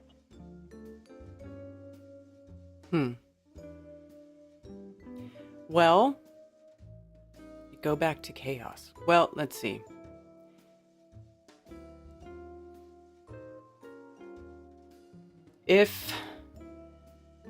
What do you think, it's out of boredom? Or do you just need that? Because some people, if everything's okay, they don't become productive, they don't feel the push to do anything, but some people sort of need that chaos behind them pushing them forward, or some people sort of need the leaky roof, you know what I'm saying? If everything's okay, they don't feel motivated to keep growing and keep moving and keep doing stuff. Sometimes we need that reminder of the chaos, or you need the leaky roof, to keep you going forward, so that you don't stop. Because some people, that's a thing. And then the leaky roof, and I patch the leaks, and everything's going good for a while, and I get self-destructive, and I blow the house down. Yeah. So you need to find something to put that energy into, I guess. You know? That sounds good. You need to find something to that you need to transmute that destructive energy into constructive energy somehow. You know, if you're aware of it, that's actually really that's a really good step towards kind of breaking that cycle. If you're aware of it and you start to see yourself going in that sort of destructive mode, well, then you can say, okay, I see it happening. How can I use this energy in a constructive way rather than a destructive way? Okay. Right? You want to start building things up for Absolutely. yourself rather than tearing it down all the time. Yeah, because like, dude, I'm the destructive point right now, and I'm like right at the bottom. I'm trying to catch myself before like I go back to rock bottom. It sucks. It's horrible. Yeah. Well, like I said, you've got your past with the Knight of Swords. We'll just look at the future and the present. So the present, you've got the Three of Cups. So you could be finding a new friendship or finding new camaraderie soon. Maybe that's what goes with the Chariot. Maybe that has something to do with these two characters here. Maybe you're about to meet somebody, or somebody's going to come into your life that maybe your energy works well with, and you can motivate each other to move forward. You know? Okay. But that's not necessarily what's going to happen. You could still be just doing it on your own. Also, the other part of that too is you're a Gemini. Geminis are notorious for, you know, having two sides to them. Like you have a secret side that you keep to yourself, and then you have a side that you show to everybody else. You know, maybe these two characters here are maybe representative of that part of you, that Gemini part, that, you know, and maybe you have to somehow learn to reconcile these two parts and get them to work together to move forward. Does that make sense at all? Yeah, because I'm very much like a Dr. Jekyll, Mr. Hyde kind of deal. Mm-hmm. That's And yeah, Geminis do kind of have that thing going on. It's not necessarily a bad thing. It can actually be a really good defense mechanism for some people. I don't think it's necessarily always a bad thing, but what you're gonna have to do is just sort of learn to work that inner conflict out on your own somehow. Maybe through camaraderie, maybe through being friends, maybe even be friends with another Gemini. I know that Geminis do get along with other Geminis pretty well, don't they? Have you experienced that at all? I don't meet that many other Geminis. Okay. But hey, thank you so much. Thank you so much for the advice and the reading. You're welcome. I gotta hit the hay. Okay. Well, sweet dreams.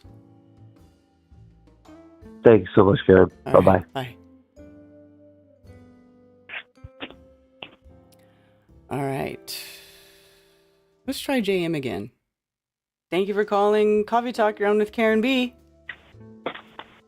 Good morning, Karen. How are you today? Good morning. Good rising. I'm great. How are you? Oh, just watching the world burn.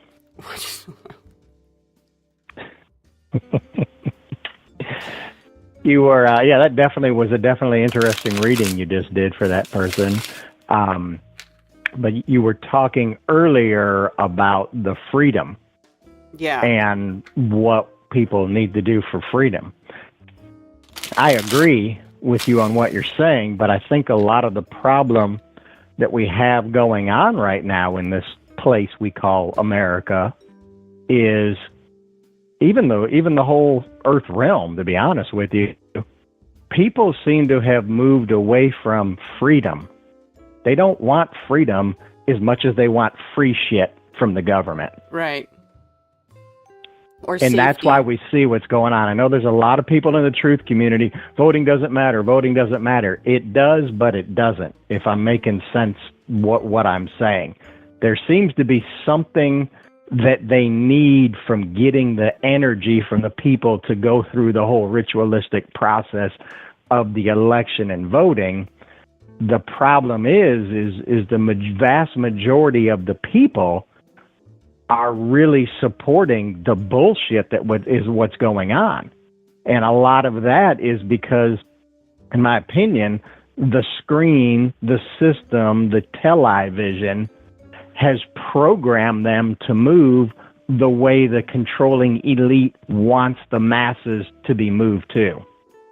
Is that making sense what I'm saying? Yeah, I think so.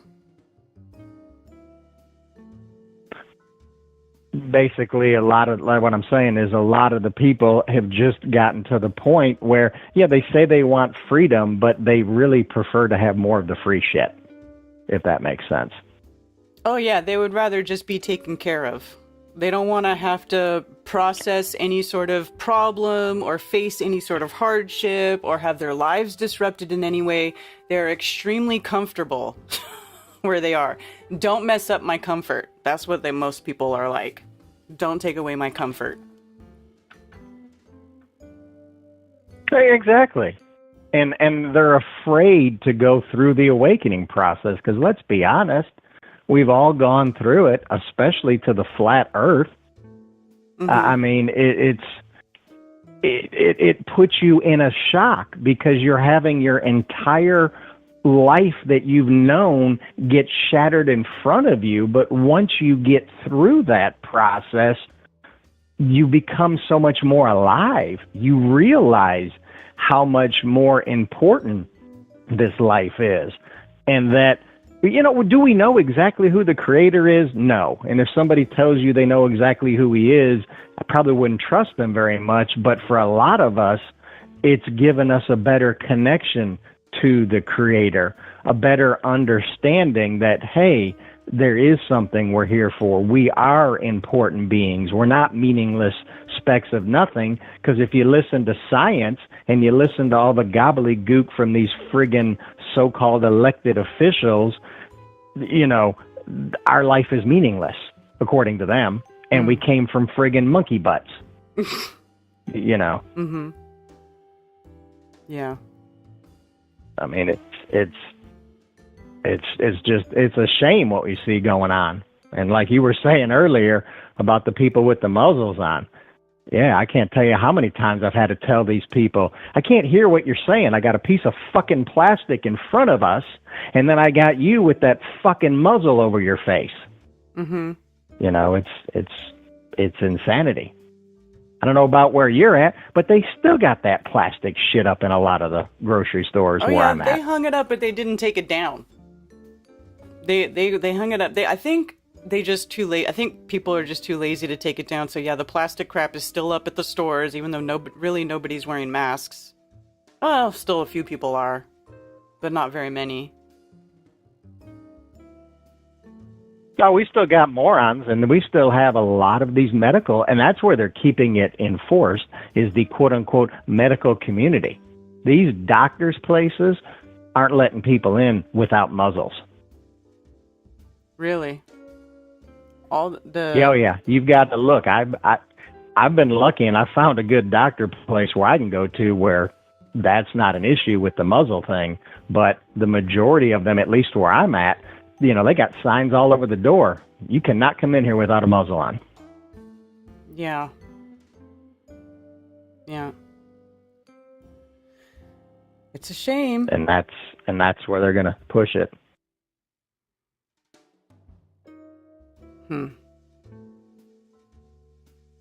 Well, but I have good news.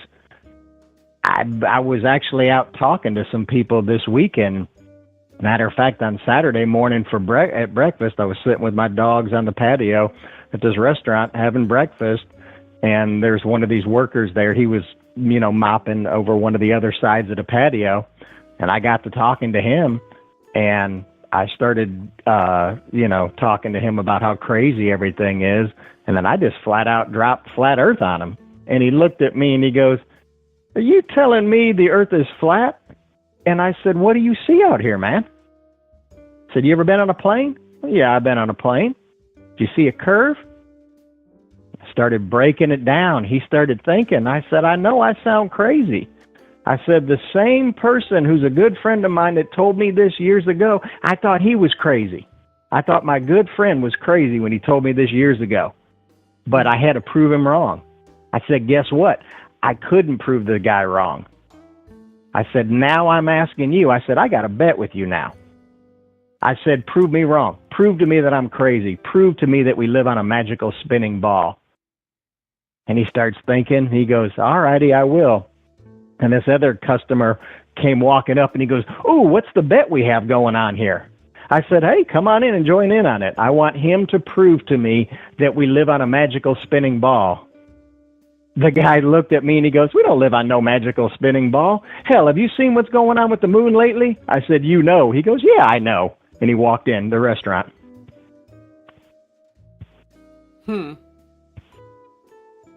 So wow. There's more and more people waking up.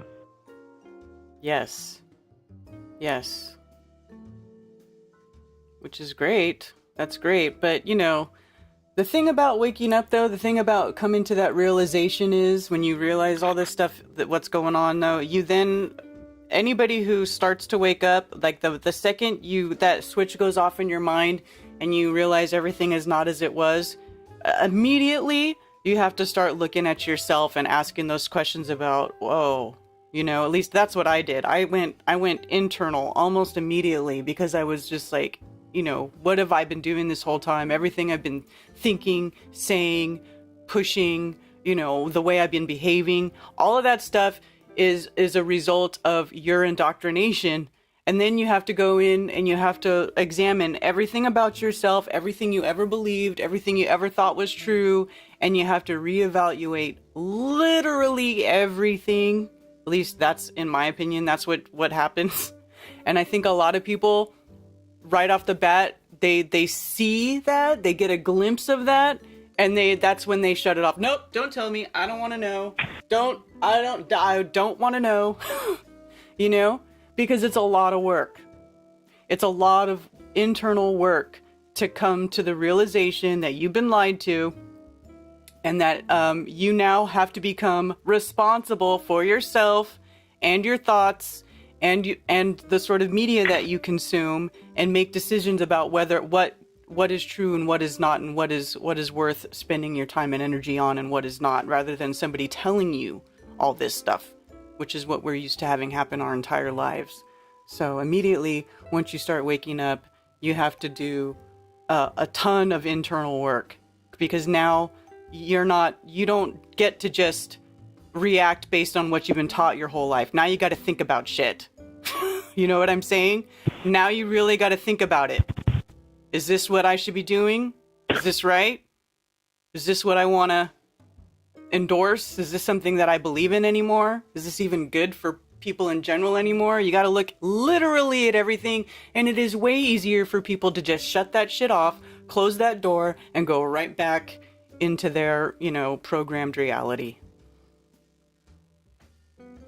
Well, that is true. And I mean, I like you, when I've got into this, I don't want to say I turned into a recluse, but dug deep inside and kind of distanced myself from a lot of the people I was running the roads with, and really started working on myself internally. And then now that I've gotten to a point, and I got to give you guys thanks for the things you do and the other channels out there that do what they do, and these great events that you put on, and these events that other people are putting on, where people can actually go and associate with other people who are going through the same experiences and really trying to better themselves and grow and become something more than they were before. Because once you realize how much power that we do truly have, even though when you look at the television and you look at all the bullshit going on with these governments, we look helpless. we do have more power. There is more going on, and the realization that we've got that power, once you accept it, yeah, it comes with a shitload of responsibility, but it's much more, it's just a much better way to live. I mean, heck, even look at some of the things you've shown about your physical changes since you've started waking up. Just with your driver's license, you did that one time, showing people the difference and how much better you look, even though you're getting older. That's you know, funny. I have them sitting right here too. Say what? I still have my old licenses sitting right here too. They're looking like, ever since I did that show, they've been sitting on my desk. I got this.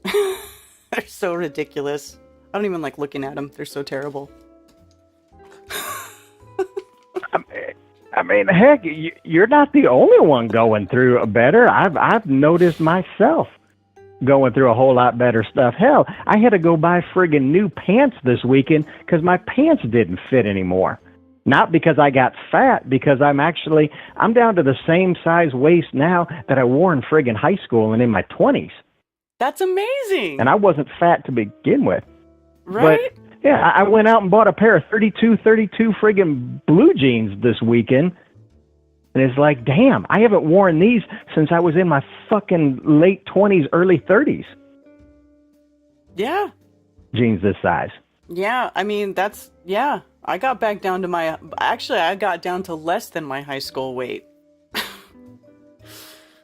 Which is crazy. I've gained weight. But I've gained a little bit of weight since then. It feels great. It feels great. And a lot of it, too, is because we do have such a good community and such a place where we can go and reach out and call in and make phone calls, whether it's your show, whether it's Brian's show, whether it's Mark Sargent's show, and the other shows that are out there give us a place to call in and talk about what we're going through. And just like that help you gave that last caller. Yeah. He's not going to be able to go get that help anywhere else, really. Well, man, I never thought about that. Should be able to. Think about it. You should be able to. Yeah.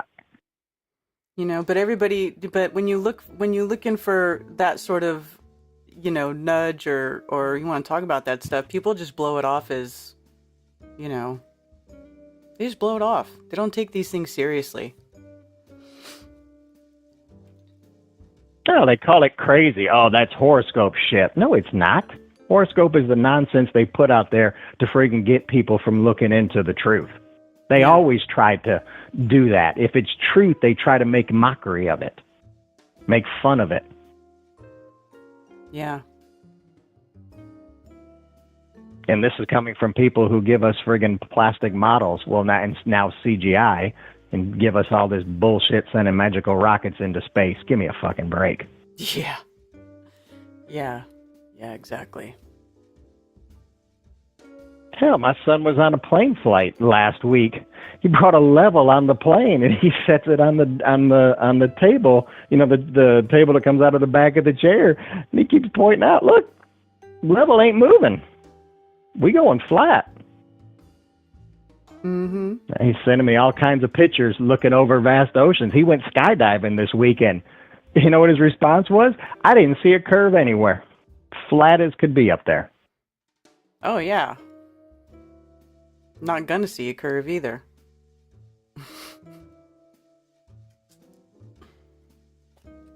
It takes a little while to get used to and takes a while to get your brain to open up to it. But when you hear people come back at you and call you names and insult you because we're crazy for saying it's a flat stationary plane, it's like you do realize what you're saying is you're on a magical spinning ball where water sticks to a ball. Are you insane? As at the same time, it's spinning faster than the speed of sound. Yeah. Every science experiment that I can do with a spinning ball, no matter the size of it, will throw objects off of it that are not secured to it and glued. And magical gravity is not going to do what you say it does.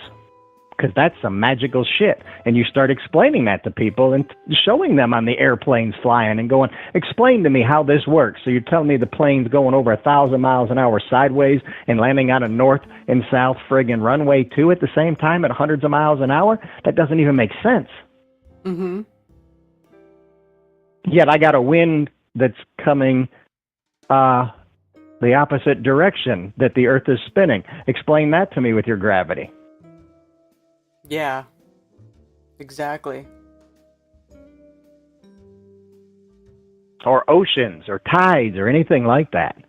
Well, that's all caused from the moon gravity and all that other bullshit. It's like, but once you take the time to sit down and explain to them rationally, a lot of them, it really gets to thinking. Like that guy at the restaurant this weekend. He really got to thinking, not because I was trying to, babble a bunch of crap at him. I was just calmly explaining to him a few things and told him, prove me wrong, man. Mm-hmm. People love to prove you wrong. Yeah. I'll go back this weekend and ask him, so, did you find anything to prove me wrong with? And no, cartoon pictures and CGI doesn't count. Right, exactly. They'll grab you that NASA ball. Look, I got a picture from NASA. Shit. Is that the cartoon one, the painting, or is that the friggin' CGI one? Which is that? Yeah, exactly. Probably the cartoon. Well, let me get off here, Miss Karen. Alrighty. Thank you very much for all that you do. And thank you for the events you guys put on and all the events everybody else puts on. We just need to keep doing this stuff because, unfortunately, I hate to say it, but I think this place is going to get even crazier as we get closer to the November. Yeah, it's starting to look that way. But I just want to throw this prediction out there. I pray that I'm wrong. I really hope I'm wrong. But here's what I think will happen in November. There's going to be no red wave. It'll be another stalemate. We are going into war. There's a whole bunch of military people that are being shipped out in November heading over to Poland. And I know this because I've talked with military people who are currently in the military. We'll see a draft enacted by the end of 2023 in my prediction. And we'll see Team Blue easily take the 2024 elections if they even allow elections to happen in 2024 because of the war going on. Right. Right. But unfortunately, I think we're going to be seeing a draft by the end of next year, which that should be real interesting how they're going to shove that down the throat of a lot of this young generation, because a lot of this young generation has an attitude of, fuck this government. Interesting. They've destroyed the patriarchy of the system. They've destroyed that. So whether you're, a normal person like us or just one of the quote-unquote normie people out there, they detest the government because that's evil patriarchy and all that other bullshit. Mm-hmm. Racist and oppressive bullshit. Right. But just my predictions. So like I said, I hope I'm wrong, but I just wanted to throw that out there. All right. Yeah. Okay, cool. Well, thanks for calling, JM. Thanks, Karen. Appreciate you. All right, bye. Later. All right, next call. Thank you for calling Coffee Talk. You're on with Karen B. Hey, what's up, Karen? How you doing? Good. How are you? Who's this? Logan. Hi, Logan. What's going on? Yeah, I just, I had nothing else better to do. I was about to soak my feet, and I was listening to your show there on my cell phone while I was soaking my feet. I got dry feet problem. You got any recommendations for that? I know it's nothing to do with the current topic, but what's your protocol for taking care of your toenails and that? Well, where I live, there's a lot of humidity, so I don't really have a dryness problem, but I would say if you're going to soak your feet, maybe put some magnesium in there, some magnesium flakes. Magnesium oil is really good for your skin. Okay. And it could help. Okay. I'll try that. Yeah. That sounds good. I just throw a little apple cider vinegar in there, soak them in there for like 20 minutes. Seems to work for me, but I'm in Illinois, Chicago, and not really that dry right now, but it is what it is. Probably just comes with old age. The other thing I want to talk about, what's your thoughts on, like we talked about earlier, 11/11? Like, why do we see, or a lot of us see these numbers? Like me, personally, I see, every time I look at the clock, it's always like whatever hour followed by 20 minutes, like 1:20, 2:20, 3:20, and so on, all the time, especially 4:20. Okay.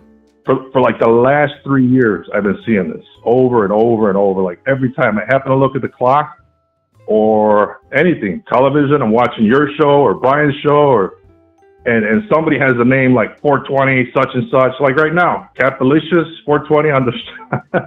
Well, a lot of people use 420. To be fair. That.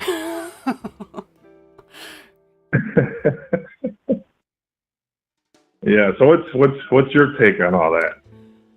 Well, I feel like it's just synchronicities. Maybe, I don't know about the 20 after. Maybe okay. If that has a significance to you somehow, that time, 20 minutes after, is there anything that happened to you that was significant that happened at 20 minutes after, or the number 20 maybe? I don't know.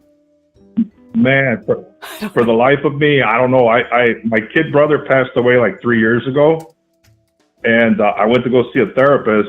And I was telling her that right after he passed away, I'd see 420 all the time. And my brother was a big, pothead. So was I, but I gave it up years ago. Mm-hmm. But I kept seeing that number over and over.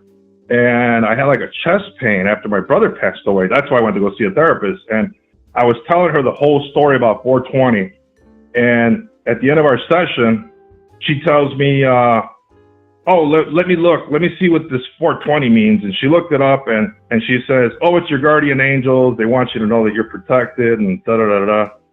And then she goes, okay, well, that concludes our 1 hour. And I'm like, okay. She's like, let me see what your next date is. And I'm like, okay. And she looks, and she's like, oh, my God, you're not going to believe this. It's April 20th. And I'm like, what? And she's like, yeah. And if that wasn't enough, the following day, I'm talking to another friend of mine, and I was telling him about my little session with the therapist. And he's like, wow, that's crazy. And my friend's very devoted Christian, mm-hmm. and, believes in all that. Not that I don't. And so I'm telling him all this, and then we were getting ready to hang up the phone, and I says, hey, how's Mark doing? Another one of our mutual buddies. And he's like, oh, he's doing good. He just celebrated his birthday. And I'm like, really? And I'm like, man, I forgot. When's his birthday again? And he goes, holy shit, you're not going to believe this. 420. I swear to God, Karen. And I don't know. The only thing I came up with is what the therapist said, that it has something to do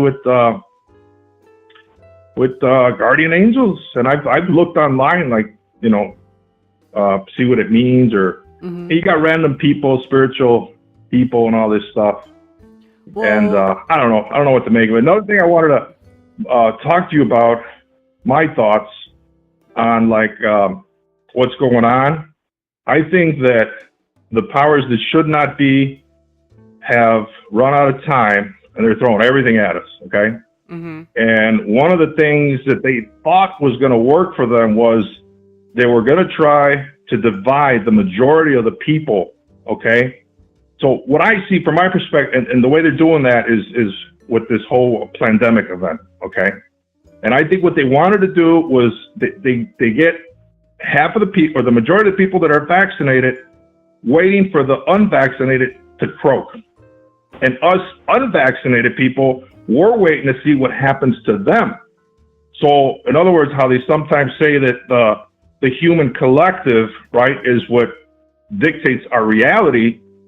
So they're using that against us. They figured that if they could take half of the people, or the majority of the people, being the vaccinated, okay, to have that kind of mindset and carry those thoughts in their mind, okay, or in their collective, they were thinking that maybe somehow that would cause the unvaxxed to somehow perish, okay, and vice versa. But I think that humans carry both good and bad, and I think good always prevails. And I think that's why it's backfired, And I think that ultimately they're going to lead us down this path of this fake UFO crap. That, if you've noticed, it's more and more. They're pushing it more and more now. Oh yeah, It's like definitely. everywhere. Yeah, I know they are. They are definitely pushing the UFO thing and the alien thing big time right now. But I feel like, I wonder if that isn't just a distraction from the stuff that they're doing with like the World Economic Forum and the WHO and like all the power grabs that they're trying to get going right now. I think they were unsuccessful All with that that stuff, WHO treaty, but yeah, yeah.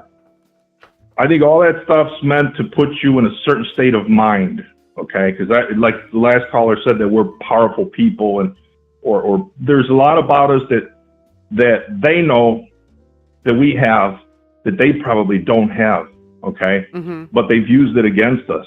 You know, like look at all this stuff that's now coming to the surface about, the Tartarian and Empire, and I think people at one time lived in like peace and harmony with one another, and we all knew our purpose and what society is supposed to be like, and that's what was taught. And I think somehow, somewhere, I don't know what happened. Maybe I don't believe in aliens and none of that stuff, but I think maybe there does exist like other people or like other races. You think there outside are other, of the realm, like other races, like other Yeah. humanoid type races? I think there is, and I think we can't see them. I think they're in the spirit world or whatever. I've had some ghostly experience, and like Bigfoot. Like, what the hell's Bigfoot? I know you're into that sort of thing. Oh yeah. And only some people are allowed to see those things. So some people have certain connections. Yeah, Look at all these allegorical stories from the past. Yeah, I think with Bigfoot, though, I think that this is my personal take on it based on all my experiences I've had. I think that they can make themselves visible and invisible on demand. And I know that sounds freaky, but, as far as we know about, like, frequencies and vibration and different octaves, and that there's a lot of unseen things going on here. There's in fact more things going on in this realm that are unseen than there are that are seen. So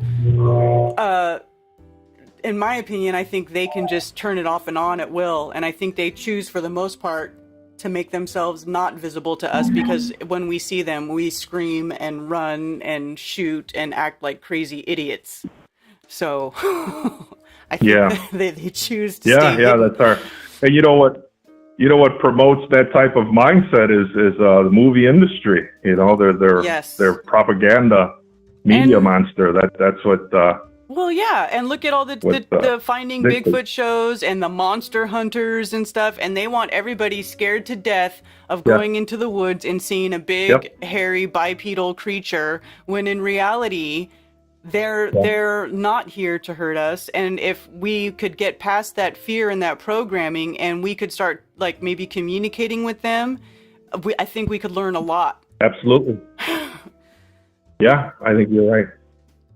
I think everything in this reality is somehow set up from birth to grave to keep us away from our true inheritance as the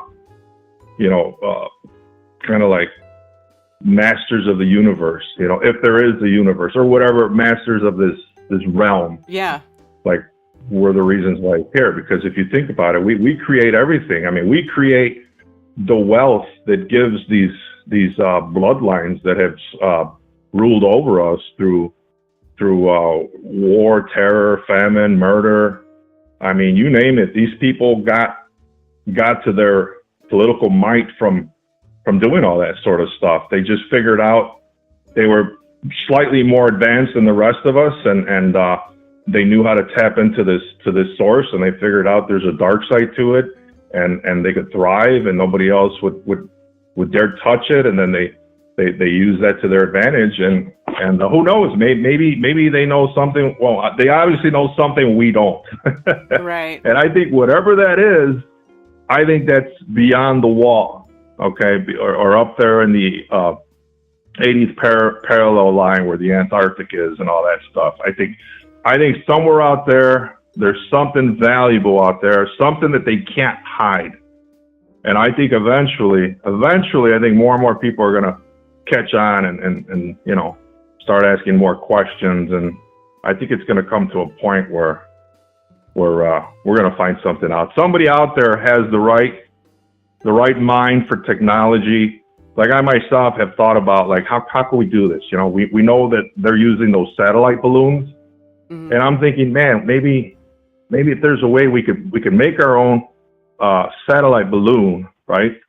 Like start some kind of funding program, right? And maybe we could make several of them, and we could just send them off. And somehow using Mr. supposed Tony Stark, aka Elon Musk, Wi-Fi crap technology, maybe we could fly something out there that'll kind of fly under the radar and collect data or pictures or something to that effect. And then maybe the whole time we could track it and we could communicate with it. I mean, it would take a huge collaborative effort, you know. And I think something like this, I think somebody that has you know, deep pockets could probably pull it off, you know. And I think maybe somebody out there's already doing something like this. Maybe you know, there's got to be some smart people out there. Yeah. You know, that's on the same page as we are. I mean, you know, I think most people, they're like, what does it matter? You know, what does it matter? But if you got unlimited resources and you're curious about some of the stuff that's going on right now, you know, I mean, you know, it's going to happen. In my opinion, I think it's going to happen. Look at what I think what started this whole recent resurgence of the flat Earth is when some kids tied a regular GPS camera to a weather balloon, and they set it off where it was taking photographs, time lapsed, and I remember seeing those pictures, like even before Flat Earth or Mr. Eric Duvay came on, I had already seen these pictures, and I was like blown away. And some of the comments were saying that, even NASA were intrigued and were wondering, like, how did they do this? And then they actually got some of the kids on an interview. It's some old videos that I found on YouTube. I should have downloaded them and saved them. I tried looking for them, but all you get is this hodgepodge of other crap where they show the typical anti-flat Earth propaganda nonsense and all this stuff. Right. Anyways, I do have another call, Karen. Thank you so much for everything you do. Shout out to my brother, Brian Stavely, and all the peeps, like-minded peeps. And stay positive, and good talking to you. All right, thanks. You too.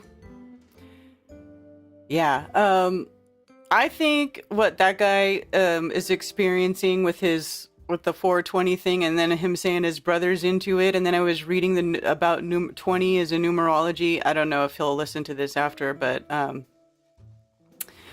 yeah, the number 2, because 0 is not a number, 20 actually reduces to 2. 2 is about being part of a group and harmonious companionships. 2 is not being like being alone. The number 0 following the number 2 makes the number 20 more successful at relationships, and 0 is all about the completion of a cycle. I feel like maybe, I don't know if it was just you and your brother, but I feel like, yeah, if you're seeing that 20 after, that's got to be a message from your brother. That's what I'm feeling. Anyway, I could be wrong, but I feel like that's what you're getting. And I think that's freaking awesome.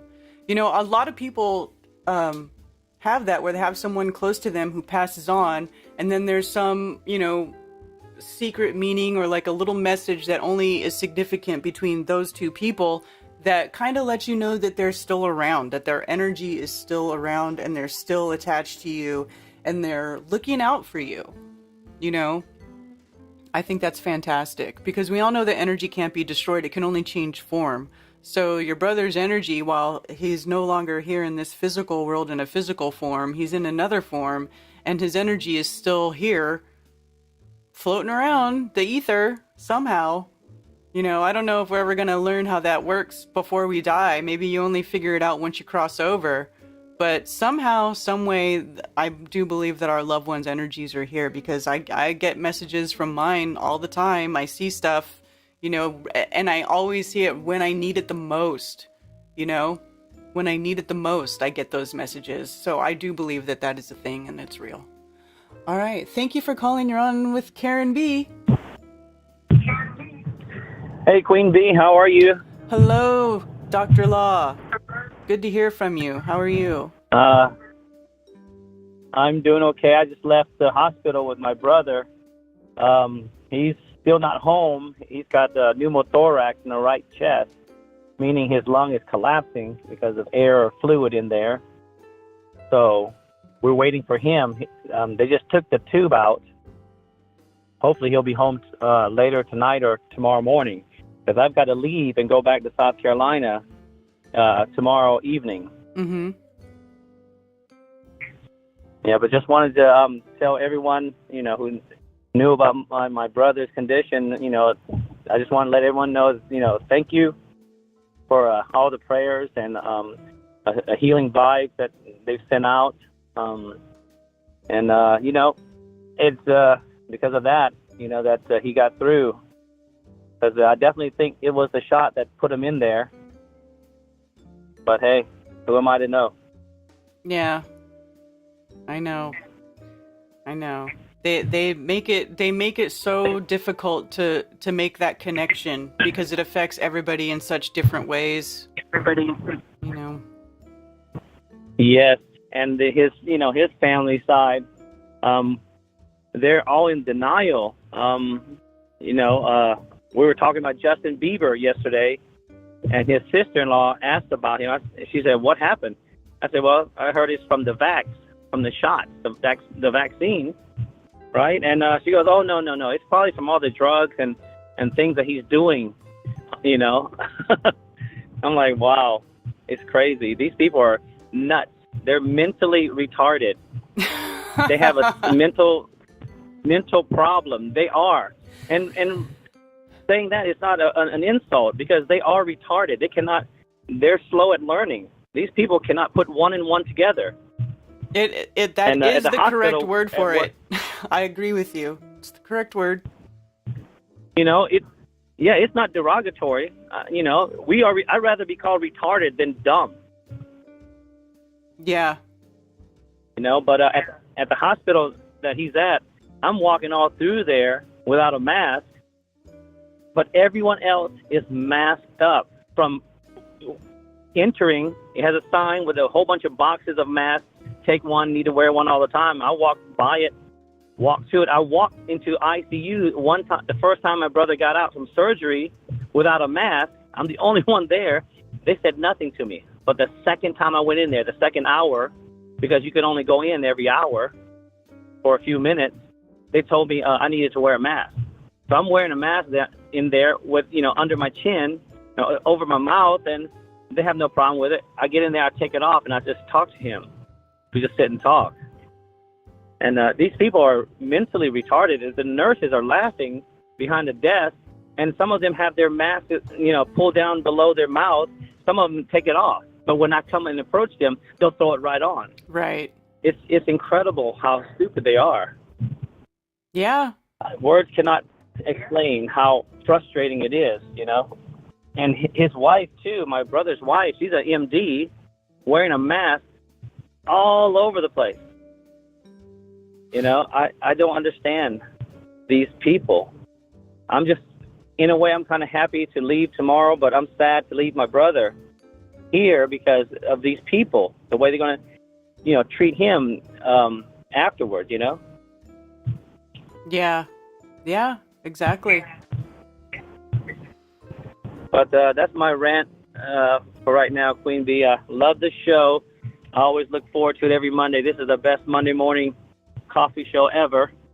And I just want to tell everyone thank you for all your prayers and vibes of healing to my brother. And a shout out to Commercial Sound and Video. He trolled him well. He did. That was ace in my book. He did. That was like trolling level legendary. It was, yes. He's a legend, absolute legend. And shout out to the Kakalaki crew, for doing that in NODA again. I wish I was there. I was planning on getting there, surprising everyone. Mm-hmm. But yeah, I can't make it. But next time, and let me know when you're gonna have the next one. Maybe I might go see Spicy Sarah during the weekday, and we have to do Sarah and them are maybe moving here on the barbecue. the 23rd, around the 23rd. They'll be here. Right. But that weekend, my brother, my brother from another mother, he lives in Bowling Springs near Bob and Cammie. Mm-hmm. He'll be at my house that weekend. Because his son is playing travel lacrosse, and he's going to be staying with me, so I'll be with them that weekend. But I'm going to go there maybe Wednesday or Thursday to help Sarah move, and we're going to have some food over there. If you want to come by too, you let me know what day you can make it, and I'll be up there. Okay. Absolutely. Okay, so I'll get a head count so I can bring enough food for everyone. Okay. Okay. All right. All right, Queen. All right, Queen Bee. All right. Have a good one, guys. Love you guys. Take care. All right. Love Later. you too, Law. Take care. All right. So there you go. And then I did see somebody talking about Bieber. That was another thing. I mean, look at this. This is, and I just had to pull it up, just real quick, because he's saying that he's got Ramsay-Hunt syndrome. Okay, Ramsay-Hunt syndrome is also known as herpes zoster oticus. Okay, herpes zoster oticus is also a side effect of the shots, one of the shots. If you were wondering why Justin Bieber got a rare disease called Ramsay-Hunt syndrome and had to cancel his tour, you can just look in the FDA document of the 1,300 adverse reactions to diseases from Pfizer's, under its synonym, herpes zoster oticus, and the mystery is easily solved. Now, so there you go. And then you see a comment here from Witsit, or they just got a famous person to fake it or to normalize it in case it starts happening to lots of people. This is also true. He could be faking it. I don't know if he's really got it or he's faking it or whatever. It kind of looks fake to me, to be honest with you. But, I mean, they're trying to normalize this stuff. Just like they're trying to normalize that the SADS, sudden adult death syndrome, as if this is a fucking thing. Are you kidding me? Like, people should have been freaking out about SIDS, sudden infant death syndrome. Like, why is my perfectly normal, healthy baby just dropping dead in the middle of the night, right? Like, nobody asked questions about that it couldn't be the immunizations that these babies are getting loaded up with at such a young age. And so now we're seeing it happen to adults who who get loaded up with 2 and 3, boosters and whatnot. And then, they just dropping dead. People just dropping dead out on the sports field. Bunch of sports players, who are supposedly, supposed to be in like the best health or optimal health. And they're just dropping dead, but no big deal. No big deal. It's normal. It's completely normal. Yeah, exactly.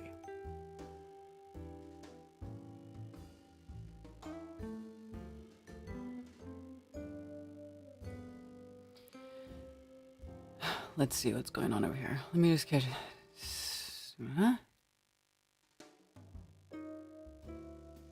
Tea tree oil for herpes.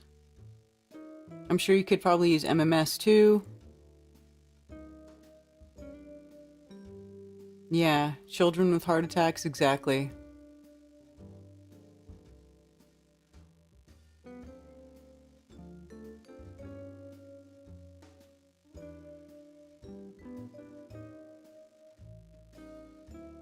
Yeah. Yeah. It's insanity. The world is cray cray.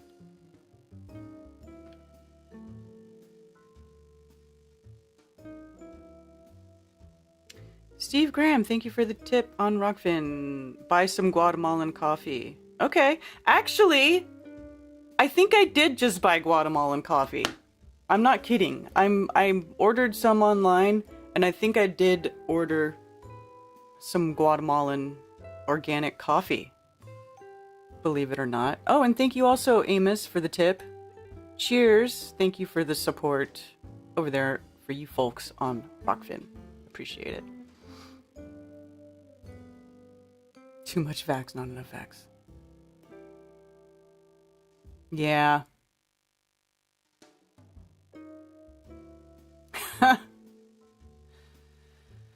Oh my goodness. Is it time to wrap it up yet? It's 12:19. I guess I kept the whole show on YouTube. You know, and I had all this stuff pulled up and I didn't even talk about any of it because we just talked to people all day, which is totally cool. I thought it would be funny to show you guys. NASA has Artemis 1 moon rocket on the launch pad. NASA is, I guess, wet dress rehearsal. They're trying to, they're doing a fueling thing. I don't know. What do they call it? Fueling test. So supposedly they're saying that they're going to go, this is their rocket that's going to take us back to the moon. NASA's first new moon rocket since the Apollo era's mighty Saturn V is back on the launch pad for critical fueling tests this month, and you can see live views right now for free. It's not doing anything. They're just putting the rocket out there and they're doing fueling tests. What is a fueling test? I don't know. A wet dress rehearsal is a critical test to make sure the agency can fuel the giant rocket for launch and that its systems are ready for its planned trip to the moon. Why wouldn't they be able to fuel it? Artemis 1 will launch an Orion spacecraft around the moon as an uncrewed shakedown cruise. So they're not going to actually, they're not saying they're going to land on the moon. They're just going to finally send this Orion spacecraft. Orion, that's the one where they did the commercial, but they had to figure out how to get past the Van Allen radiation belts.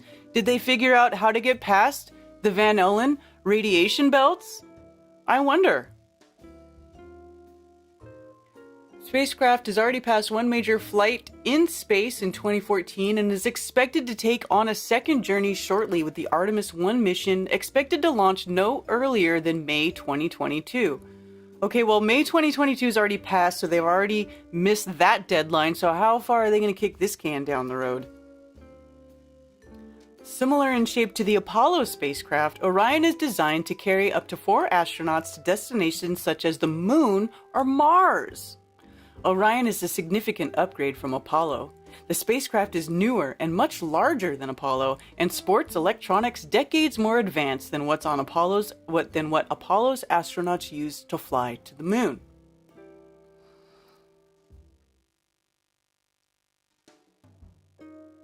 Orion spacecraft facts: height 50 feet, including launch abort system. Okay. 4 solar arrays.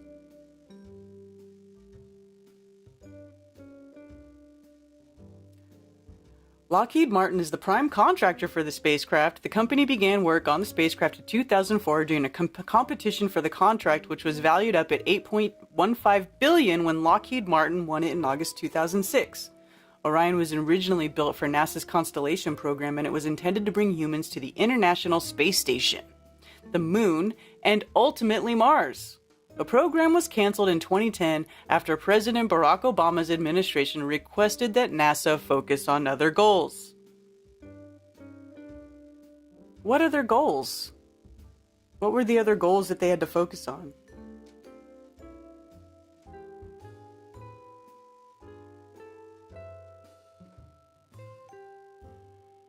Let's see.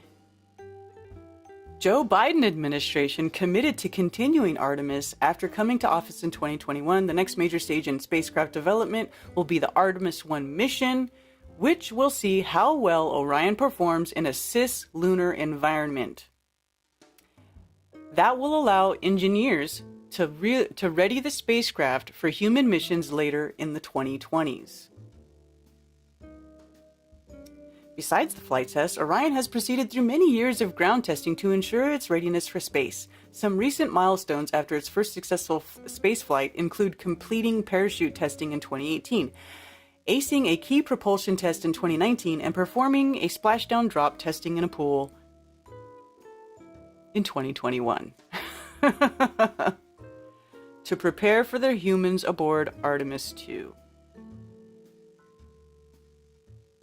Look at that advanced technology. Look at that. That's fancy space tech right there.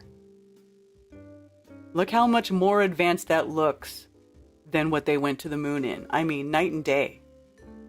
That's definitely a much better aircraft than the moon one.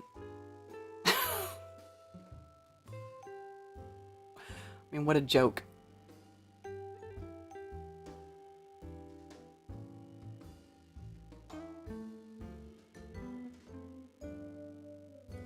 Oh, I see Ted. Hi, Ted.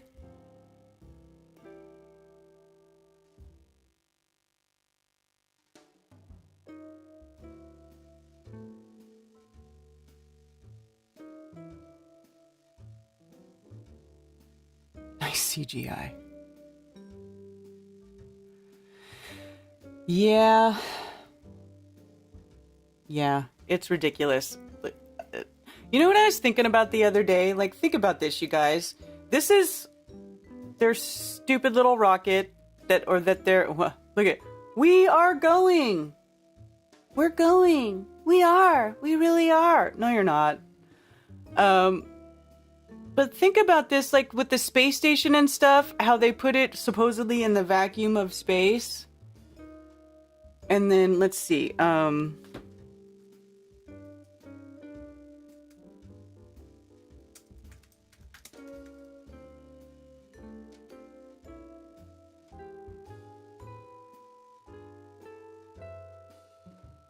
then we take a look at this. The world's largest vacuum chamber. Look at how thick the walls are to this vacuum chamber. I mean, we're talking tons of concrete and steel. The Space Power Facility at NASA Glenn's Research Centers. This is the biggest vacuum chamber, the world's largest vacuum chamber. It measures 100 feet in diameter and is a towering 122 feet tall. Blah, blah, blah. Oh, this is an old... The facility is currently undergoing construction to support Orion Crew Exploration Vehicle testing in 2010. So did they actually do that? Read next related article.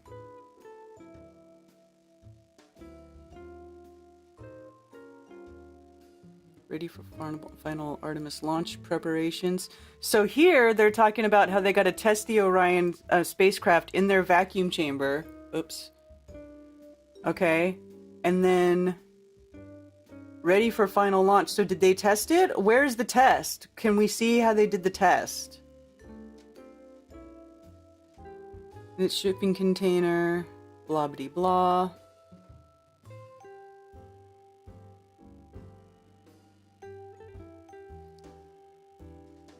Final round of testing and assembly.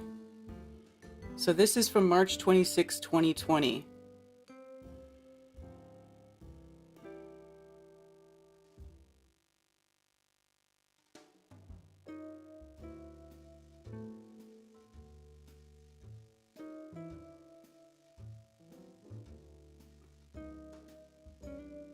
So, let's see. Did they ever test? Let's see.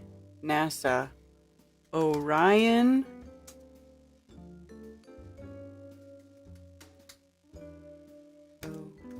Orion.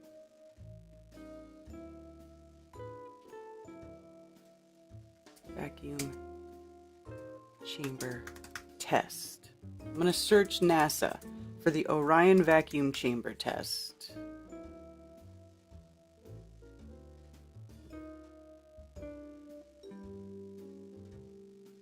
Journey to Mars.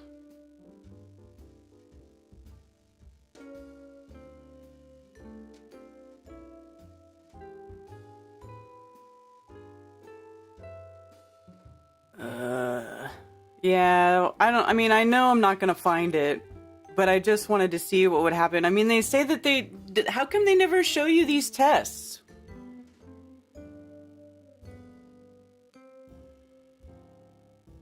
They never show you them actually testing anything in a vacuum. This looks like a model. Okay, here's a little model. What do NASA's Orion spacecraft and nuclear-powered airplanes have in common? Here's a hint. It's something they also both have in common with actor Samuel L. Jackson. What does that mean? The answer, of course, is that they've all been to NASA's Plum Brook Station in Sandusky, Ohio. Nuclear-powered airplanes? Yeah, they never do any vacuum tests. But anyway, the other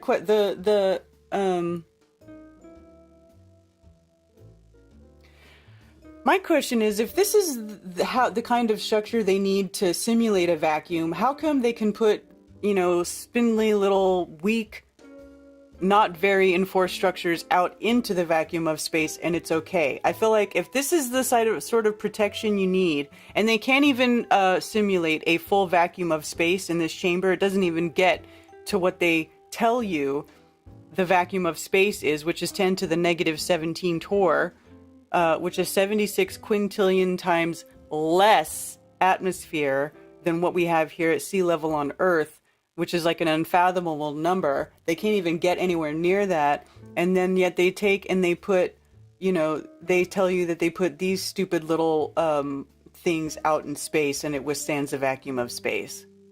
I mean, it's crap. It's such a crap lie. And then they don't even show you doing any vacuum tests on these stupid things. Supposedly this is our money, right? Isn't this our money that's funding this bullshit?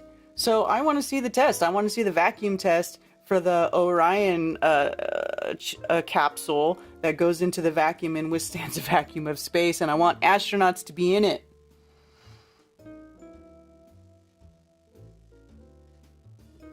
Flies can't fly in a vacuum, right?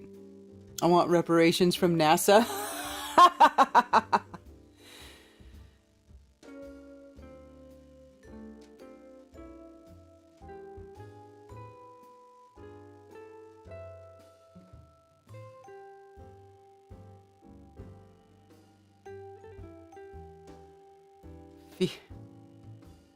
Yeah.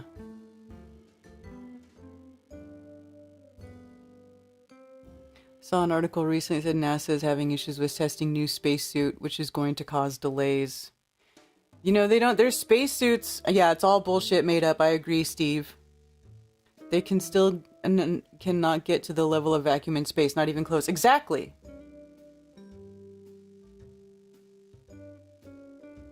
Why it's unmanned. Yeah. Yeah. Now they're just going to say we're going to send drones so that they don't have to have a liar person supposedly in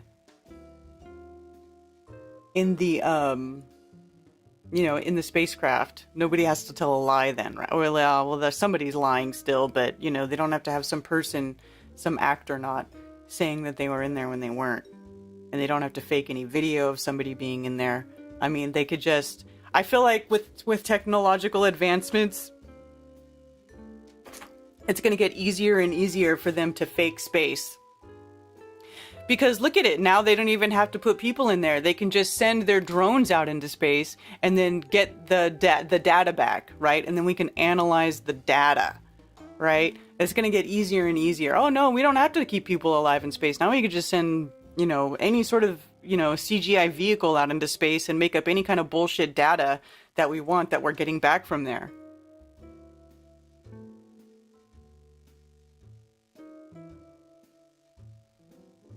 Yeah. Exactly. 60 million a day. They've got lots of money to run propaganda.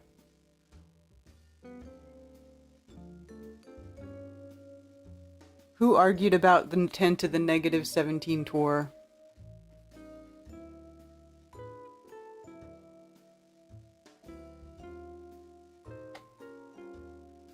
Wants to send a probe to Uranus, yeah. I know. I know. And then did you also see that supposedly some space debris hit the Hubble telescope? Actually, let me see if I can find this. They're saying the Hubble got damaged.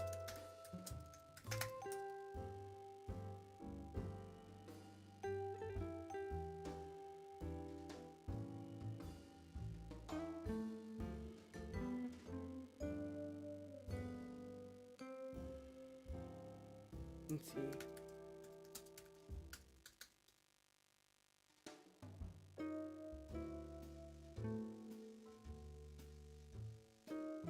I thought I saw that the other day. Now I'm not seeing it pop up.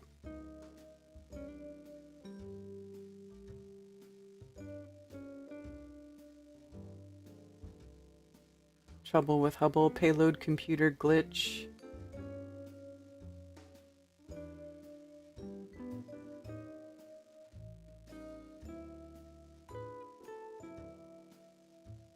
And whatever. I could have sworn that they were saying space debris hit Hubble the other day, and now I can't find an article about it.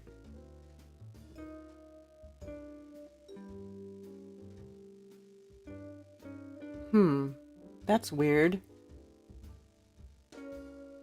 Let me see. Did I save it? Oh, here. Oh, James Webb. It wasn't Hubble, it was James Webb. Okay, my bad. NASA says tiny space rock has impacted the James Webb Space Telescope. And this is the one that they just launched.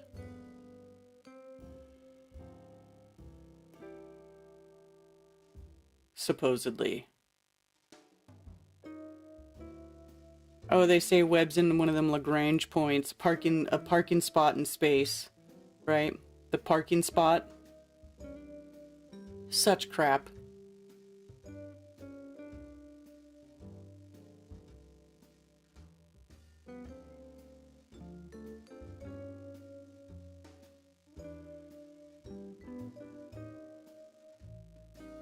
Jupiter, blah, blah, blah.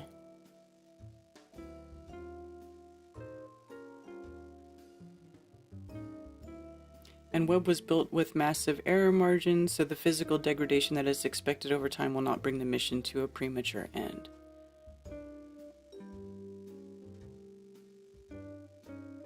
Orbital debris impact damage to Hubble panels returned to Earth after a service. Hubble panels returned to Earth after a service mission?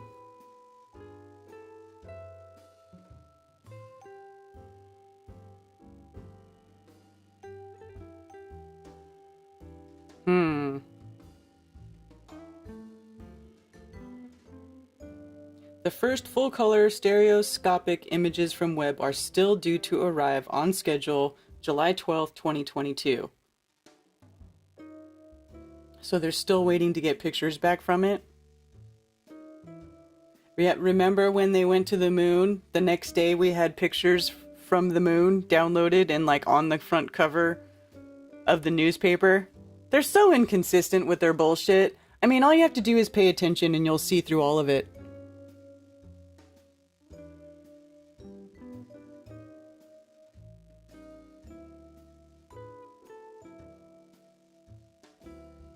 It was the new one that got damaged. Yeah, you're right. Yeah, it was the James Webb one.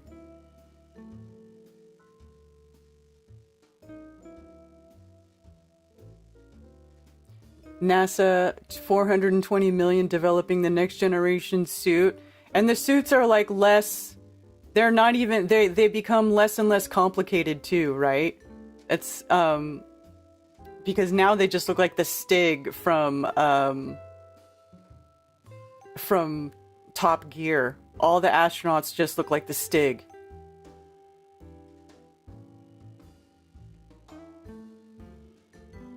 Yes.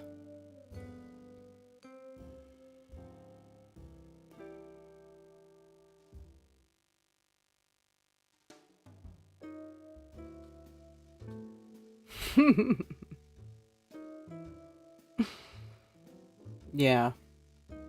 All right. Well, anyway, that's just me. That's just a little thing I was going to bring up today. I really didn't bring up anything. There was a lot to talk about, but we had such great callers and we just ended up talking about other stuff. But you know, this is what I like. That's what I like about Coffee Talk. I like that it's an open subject, and I like that we can talk about anything, and I like that callers can come and can call and change the subject, and that's okay. You know, it's all good. I like to have a variety of things to discuss. Dr. Law says everyone needs to sub to Dilly Gill. He has great NASA stuff. He's been around forever.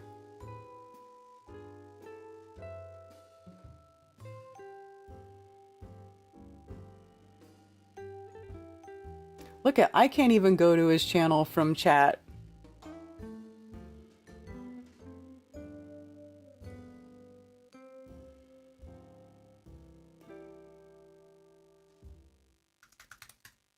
Let me see if I can pull it up.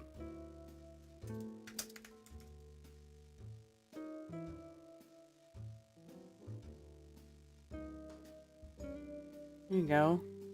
Dilly Gill. Shout out to Dilly Gill.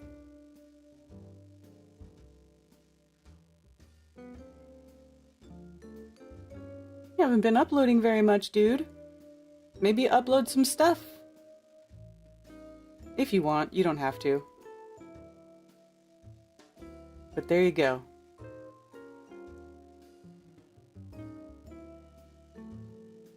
All right. All right, you guys. Hey, check it out. Listen, I am setting up a stream. Oh, sweet. I just got the okay. So I'm going to tell you guys about it right now. Listen, this Friday night, I'm going to be doing a Rockfin exclusive stream with Mr. Mark Sargent. That's right, Mark Sargent. I have been wanting to because, like, you know, Mark never live streams and he does tons of flat earth interviews, but he's got a lot to say on some other stuff too. And, you know, so I thought it would be cool if he and I could get together and do a stream where it was sort of like an Ask Me Anything, no holds barred live stream, and we're going to talk about everything, all the stuff that's been going on, all of the taboo subjects, all the stuff that people have been asking.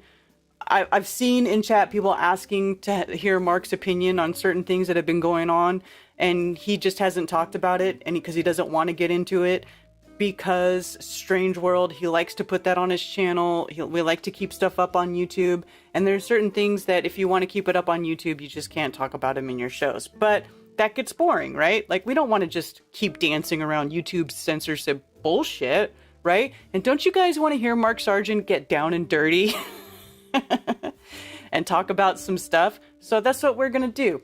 Friday night, Rockfin exclusive stream with me and Mark Sargent, and we're going to do like a open discussion, AMA, ask me anything, ask us anything.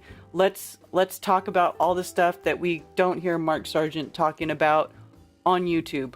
We'll get him on the Rockfin side, and we'll talk about all kinds of cool stuff. So if you my Nightbot spams the Rockfin channel into the chat, so if you are not on Rockfin, you should get on there and subscribe to Rockfin through my channel if you feel so obliged to do so. Not necessary.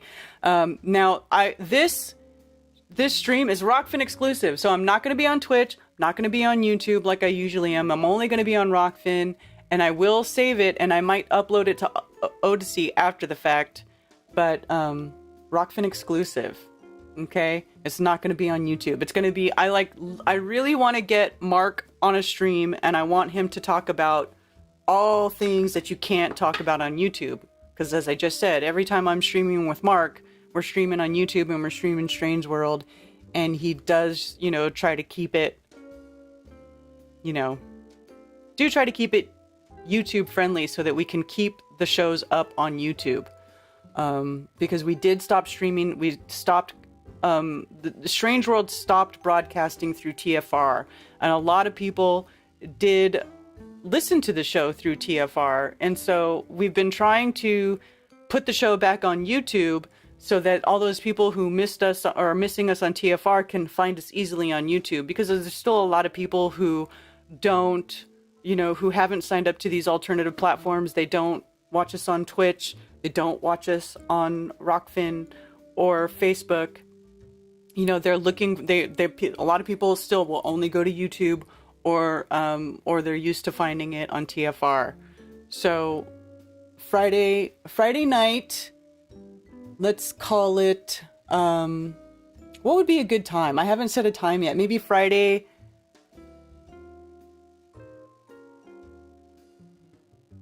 I'll do Friday. I don't know yet. Friday evening. It'll probably be 8 or 9. 8 or 9-ish. We'll do it later in the day, like an evening show, and then it's gonna be fun. I've been wanting to. I like to get Mark on random streams that aren't Strange World, where he's like in Strange World mode, because he's good. He'll answer any question, and I think we should. Yeah. So we're gonna be on a Rockfin exclusive stream where we're gonna get down and dirty. It'll be fun. So there's that. And if you're not subscribed to Rockfin and you don't want to pay for Rockfin, I totally get it. I will put the show up on my Odyssey channel after the fact. Okay, so if you aren't there to watch it live, you can watch it. I'll put it on Odyssey. But it would be great if anybody who is on Rockfin could just, if you're not following me on Rockfin, if you're subscribed to somebody else, that's cool. Follow me too. There's tons of great content creators on Rockfin. It's really worth it if you want to, look at all. I mean, Rose, Chance, Rose 777, Crow 777, Dose of Reality, Benjamin Balderson, Awesome Austin. I can't even think about everybody who's on there right now, but there's tons of Flat Earth channels. Oh, Jaronism. There's just tons and tons and tons of creators over there. So if you go over there and you subscribe to Rockfin and you follow all our channels, you're supporting all of our work all at the same time through one platform, which is great. So that's it. That's what I'm planning to do this weekend. Friday night, we're going to have an open discussion stream, me and Mark Sargent, Rockfin exclusive, talk about all things. And let's see, what's today, Monday? Tomorrow night, I will be back here with Mark. We're going to do Strange World, as we usually do, Tuesday evenings here. And I stream Strange World live here on YouTube. I also stream it on Twitch, Facebook, and Rockfin. So if you are on any of those platforms and you don't want to use YouTube because you hate YouTube, you can go watch us over there as well. So there's that. And then Thursday I'll have Unveiling This Realm with Brian, and I do believe it is his turn to host this week. So yeah, we'll be around doing stuff. And also, I'm also still working on the background at Flattoberfest. You guys don't forget about Flattoberfest, which is going to be happening in Greenville, South Carolina, October 21st, 22nd, and 23rd of October. The first day, the 21st, will be Friday. That'll be a free meetup at Herd Klotz Park across the street from the venue. 22nd and the 23rd will be in the event center, the Greenville Shrine Club Event Center. We have all day, both days, well, not all day, but very long. They give us a lot of time there, 12 noon to 12 midnight, both days. You're going to have lots of time to hang out with people. You're going to meet lots of great people. We're going to have vendors. We're going to have speakers. We have live music. It's just going to be an epic event, biggest Flat Earth event of the year. This will probably be the last Flattoberfest in Greenville. high probability that this will be the last Flattoberfest in Greenville. So, and I'm not, and you know, I don't want to get into it all, but there is a very, very strong probability that this is going to be the last Flattoberfest that's going to be held in Greenville, South Carolina. So, and if there isn't one next year, it's going to be on the West Coast. So, last chance for Flattoberfest for East Coasters. If you're here, I don't know how hard travel is going to get. You know, the way things are going, you know, I want to keep doing these things, but it's getting harder and harder for me to keep these events going. And I just don't know how much, I don't know, you know, the future is really uncertain. Things are changing, things are morphing. I don't know how it's going to go, but I feel pretty sure that this is going to be the last Greenville Flattoberfest. So, we're just going to go all out. 21st, 22nd, 23rd. I've got a lot of stuff in store for you guys. I'm still working on nailing stuff down. I've got 4 months. 4 months.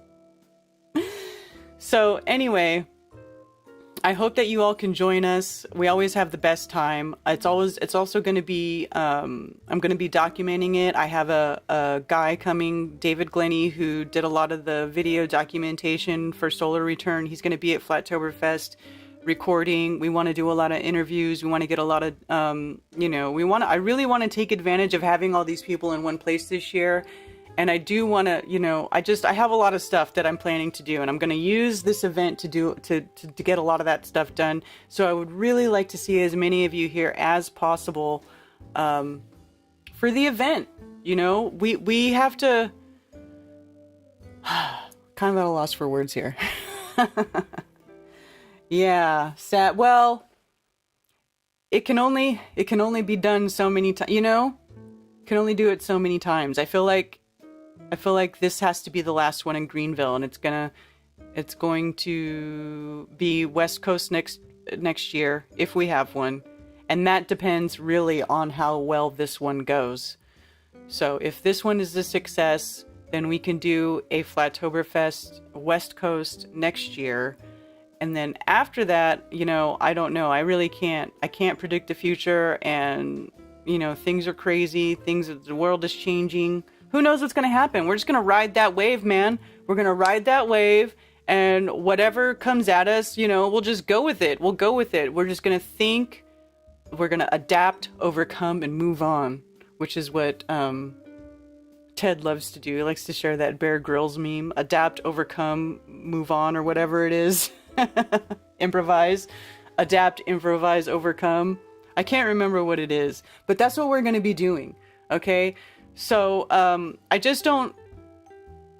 feel like we shouldn't, well, I feel like I can't plan too far in advance right now. Too far in advance in the future right now, so, anyways. Yeah, 2 soccer fields at the park.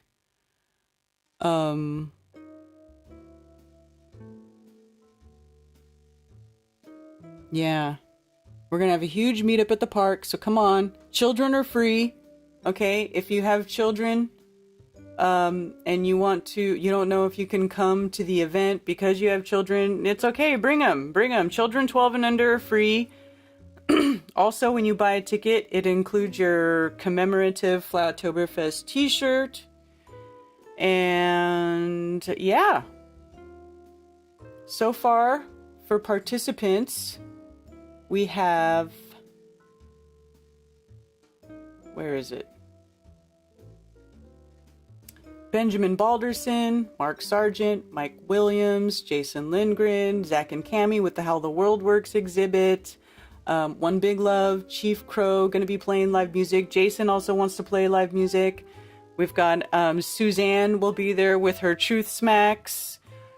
Najla and James, N&J Grounded Extracts will be there with all of their beautiful herbal medicines. Also, Joelle Lynn will be there with all of her stuff. David Weiss is going to be there, the creator of the F Flat Earth Sun Moon Zodiac and Clock app. I know a lot of people message me and ask me if David is coming to the event.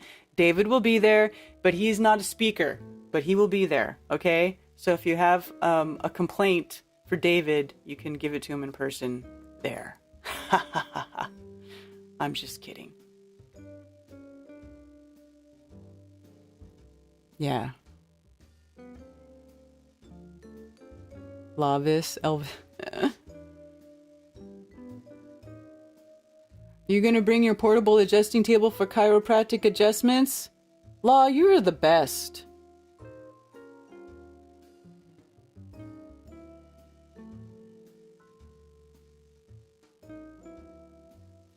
Yeah, but see, here's the thing though, Dave.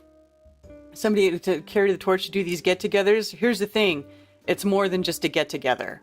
This is way more than a get-together. It's an event. It's a conference. It takes me, like, most of the year to put this event together. It's a lot of work. It's a lot of stress. And then I get a lot of crap from people the whole time I'm doing it. So, you know what? I don't know if somebody else will start doing events. You know, it's not like I even really want to stop doing it, but it's just so, you know, I think I kind of feel like I went about it the wrong way by calling it Flat Earth Festivals. Like, I wanted it to be Flat Earth based, but nobody wants to be associated with Flat Earthers. You know, I try to get different people who even say that they know the Earth is flat in private, but they don't come out about it publicly. They don't even want, even though they're sympathizers to the cause, you know, they still don't want to be associated. And they don't tell me that, but I just know. I'm very receptive to people's feelings.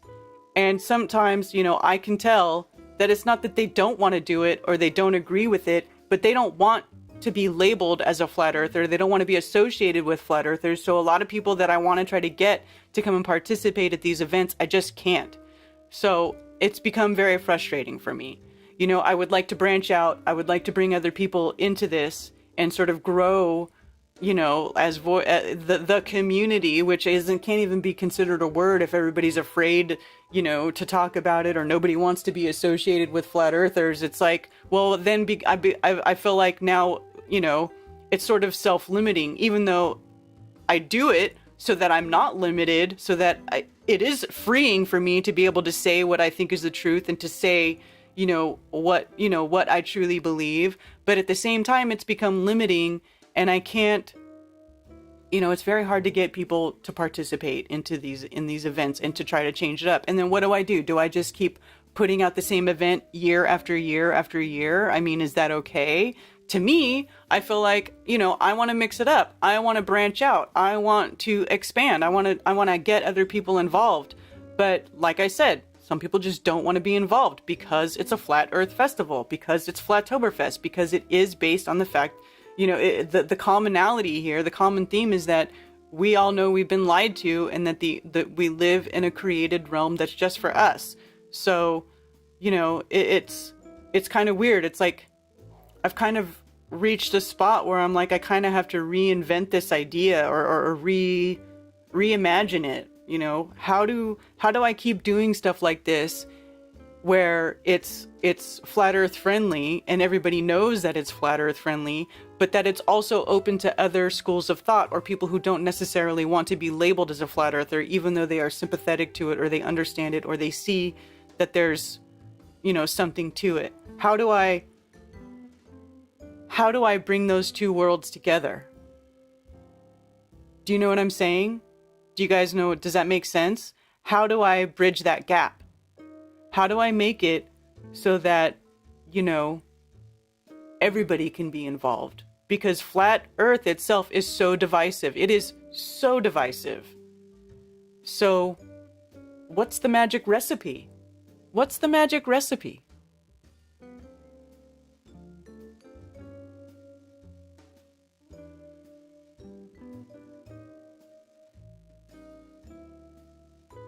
Yeah, True Earth. I actually started using True Earth a long time ago.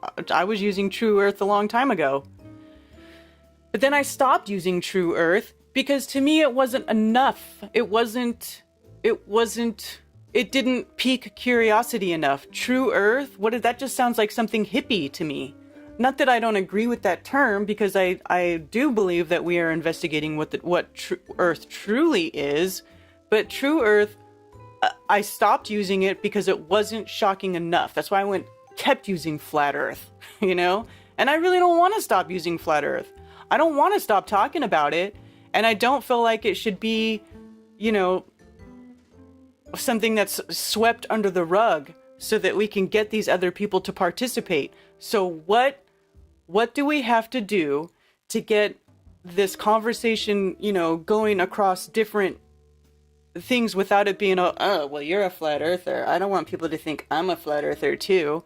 You know, when we're the ones who've been right about everything from the beginning. We had this shit, this COVID crap. We had it locked from the jump. None of us felt, you know, I won't say none of us. There were a couple that did. But for the most part, when everybody else was going retarded, flat earthers were looking around and going, why are you people acting so retarded? Why? Right? So it's like, I don't really want to abandon that part of it, but then how do I expand it too? You know, it's like being stuck between a rock and a hard place. It's not a globe festival. Earth Fest is so plain. Go flat earth or go home, right?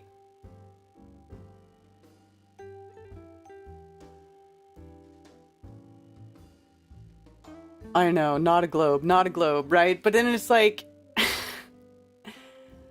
you know, I don't know.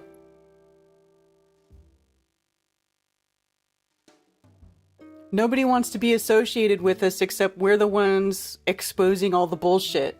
First. Right?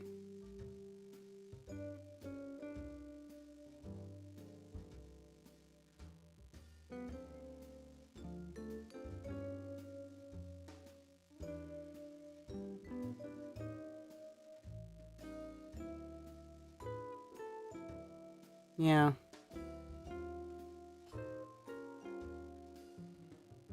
Anyways.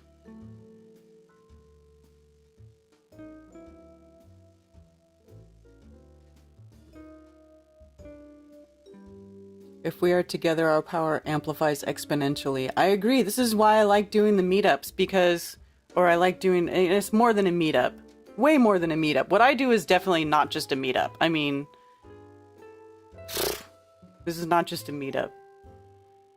You know, and I'm glad that people do meetups, and I'm happy to promote people's meetups on my webpage, but what I do is not a meetup. It's so much more than that, and it takes up a lot of time, a lot of energy, and it costs a lot of money. And, you know,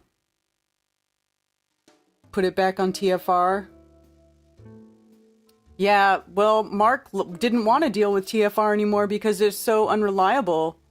I mean, we're sitting here, you know, hosting a live show, and then there's like reruns. It's not going through, you know, it's just, and then people are, the tech there, it's like unresponsive. People running the station or who are supposed to help run it don't even know what's going on half the time. I mean, it becomes really frustrating. So that's why we ended up leaving TFR. Mark made the decision, not me. It's Mark's show. Strange World is Mark's show. I'm just a co-host. He invited me to be a co-host of his show, but it's Mark's baby.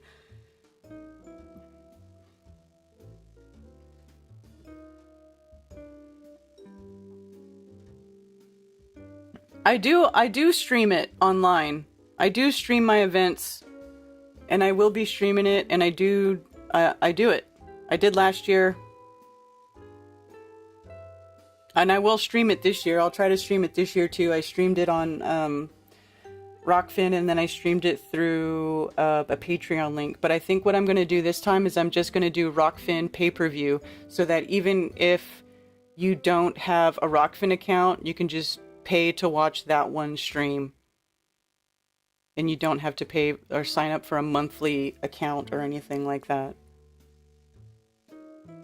So I think what I'll do this year is I will stream it pay-per-view on Rockfin, and I'm not even going to try to do the Patreon thing this year, Because my Patreon, like, I never talk about it, I never promote it, I never push it, I never do anything for it, and there's still some people on there who are my patrons, and I really appreciate your guys' support, and I'm sorry that I don't ever do anything special for Patreon, but man, I'm a busy bitch. I am always doing something, and, a lot of times I'm running around doing last minute stuff, but I do appreciate any support that anybody ever gives me. I mean, seriously, you guys are the best.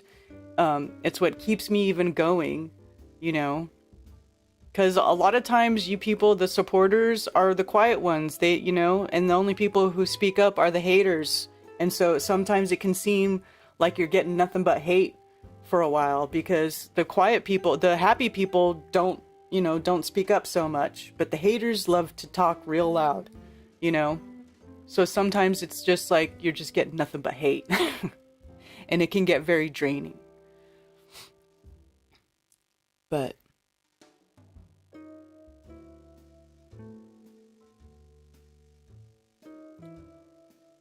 why are you guys talking to David? Is he even in the chat anymore?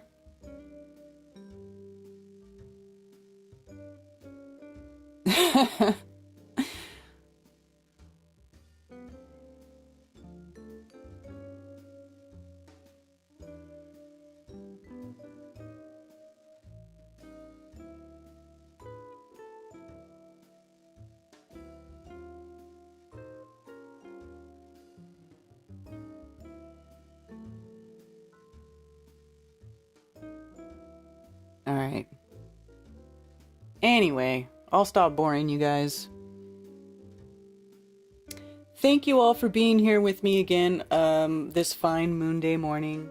Moonday, early light. See, morning. I say all the time that I try to stop saying that word, but it's so hard to say it, especially when you guys call me and say good morning, and then I just say it back because it's like a force of habit. But anyway, I'll let you guys go. Also, I know that airline prices are out of control.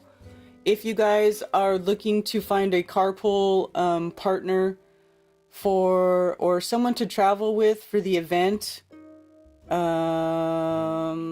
if you go to the hotel info on Flat Earth Festivals, right here, looking for a travel partner, join the Telegram group for connecting with other attendees. So I do have a Flattoberfest group.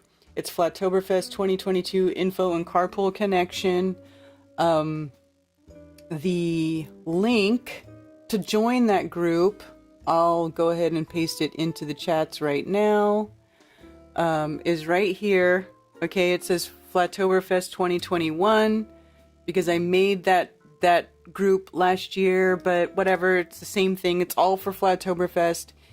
If you're looking for a travel partner or carpool partner, you can go in there and try to hook up with other people who are traveling to the event.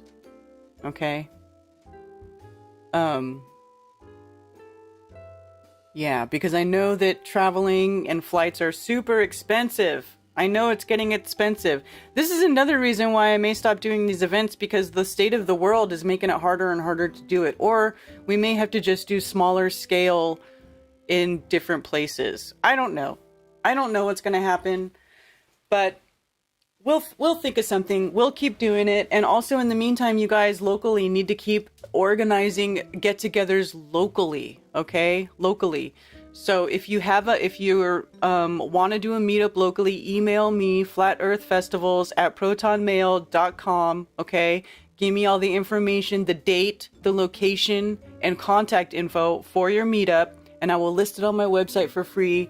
And Mark and I always talk about meetups. Every Tuesday at the beginning of Strange World, we announce meetups. We can help get the word out, okay, so that you can meet local people in your area, because we do. I really want people to help. I want to help people find each other, okay? I want people to help make those in real life connections, because that's what we need. We can't all stay separated. Digital friendships are cool, but they're not, we need to be around other people. We need to be around other people that we know think and care about the things that we care about and are like-minded. So I do want to help people do that.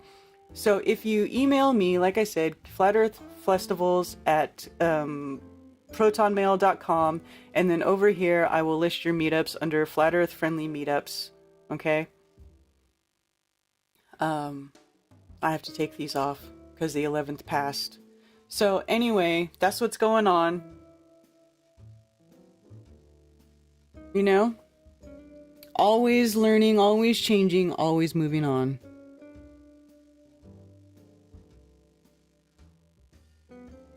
How can people find other flat earthers near them?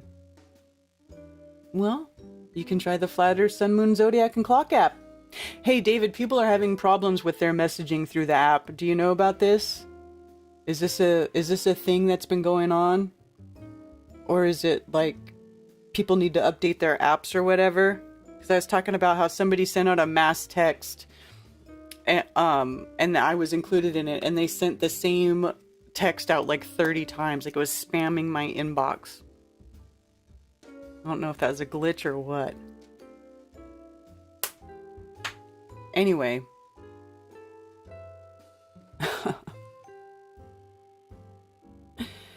So that's what's up, you guys. All right. I want you all to have a wonderful day.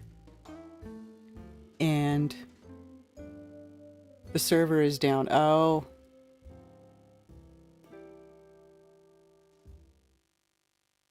Okay. Well, anyway, thank you all for joining me here. I'm going to end the stream now. And I hope you all have a wonderful day. Come back here tomorrow evening. We'll be here with Mark Sargent for Strange World. And also, don't forget, Friday night, Rockfin exclusive stream with me and Mark Sargent. I'm going to get Mark Sargent to talk about all the things that we haven't heard him talk about, hopefully. I'm going to try. I think it'll be interesting.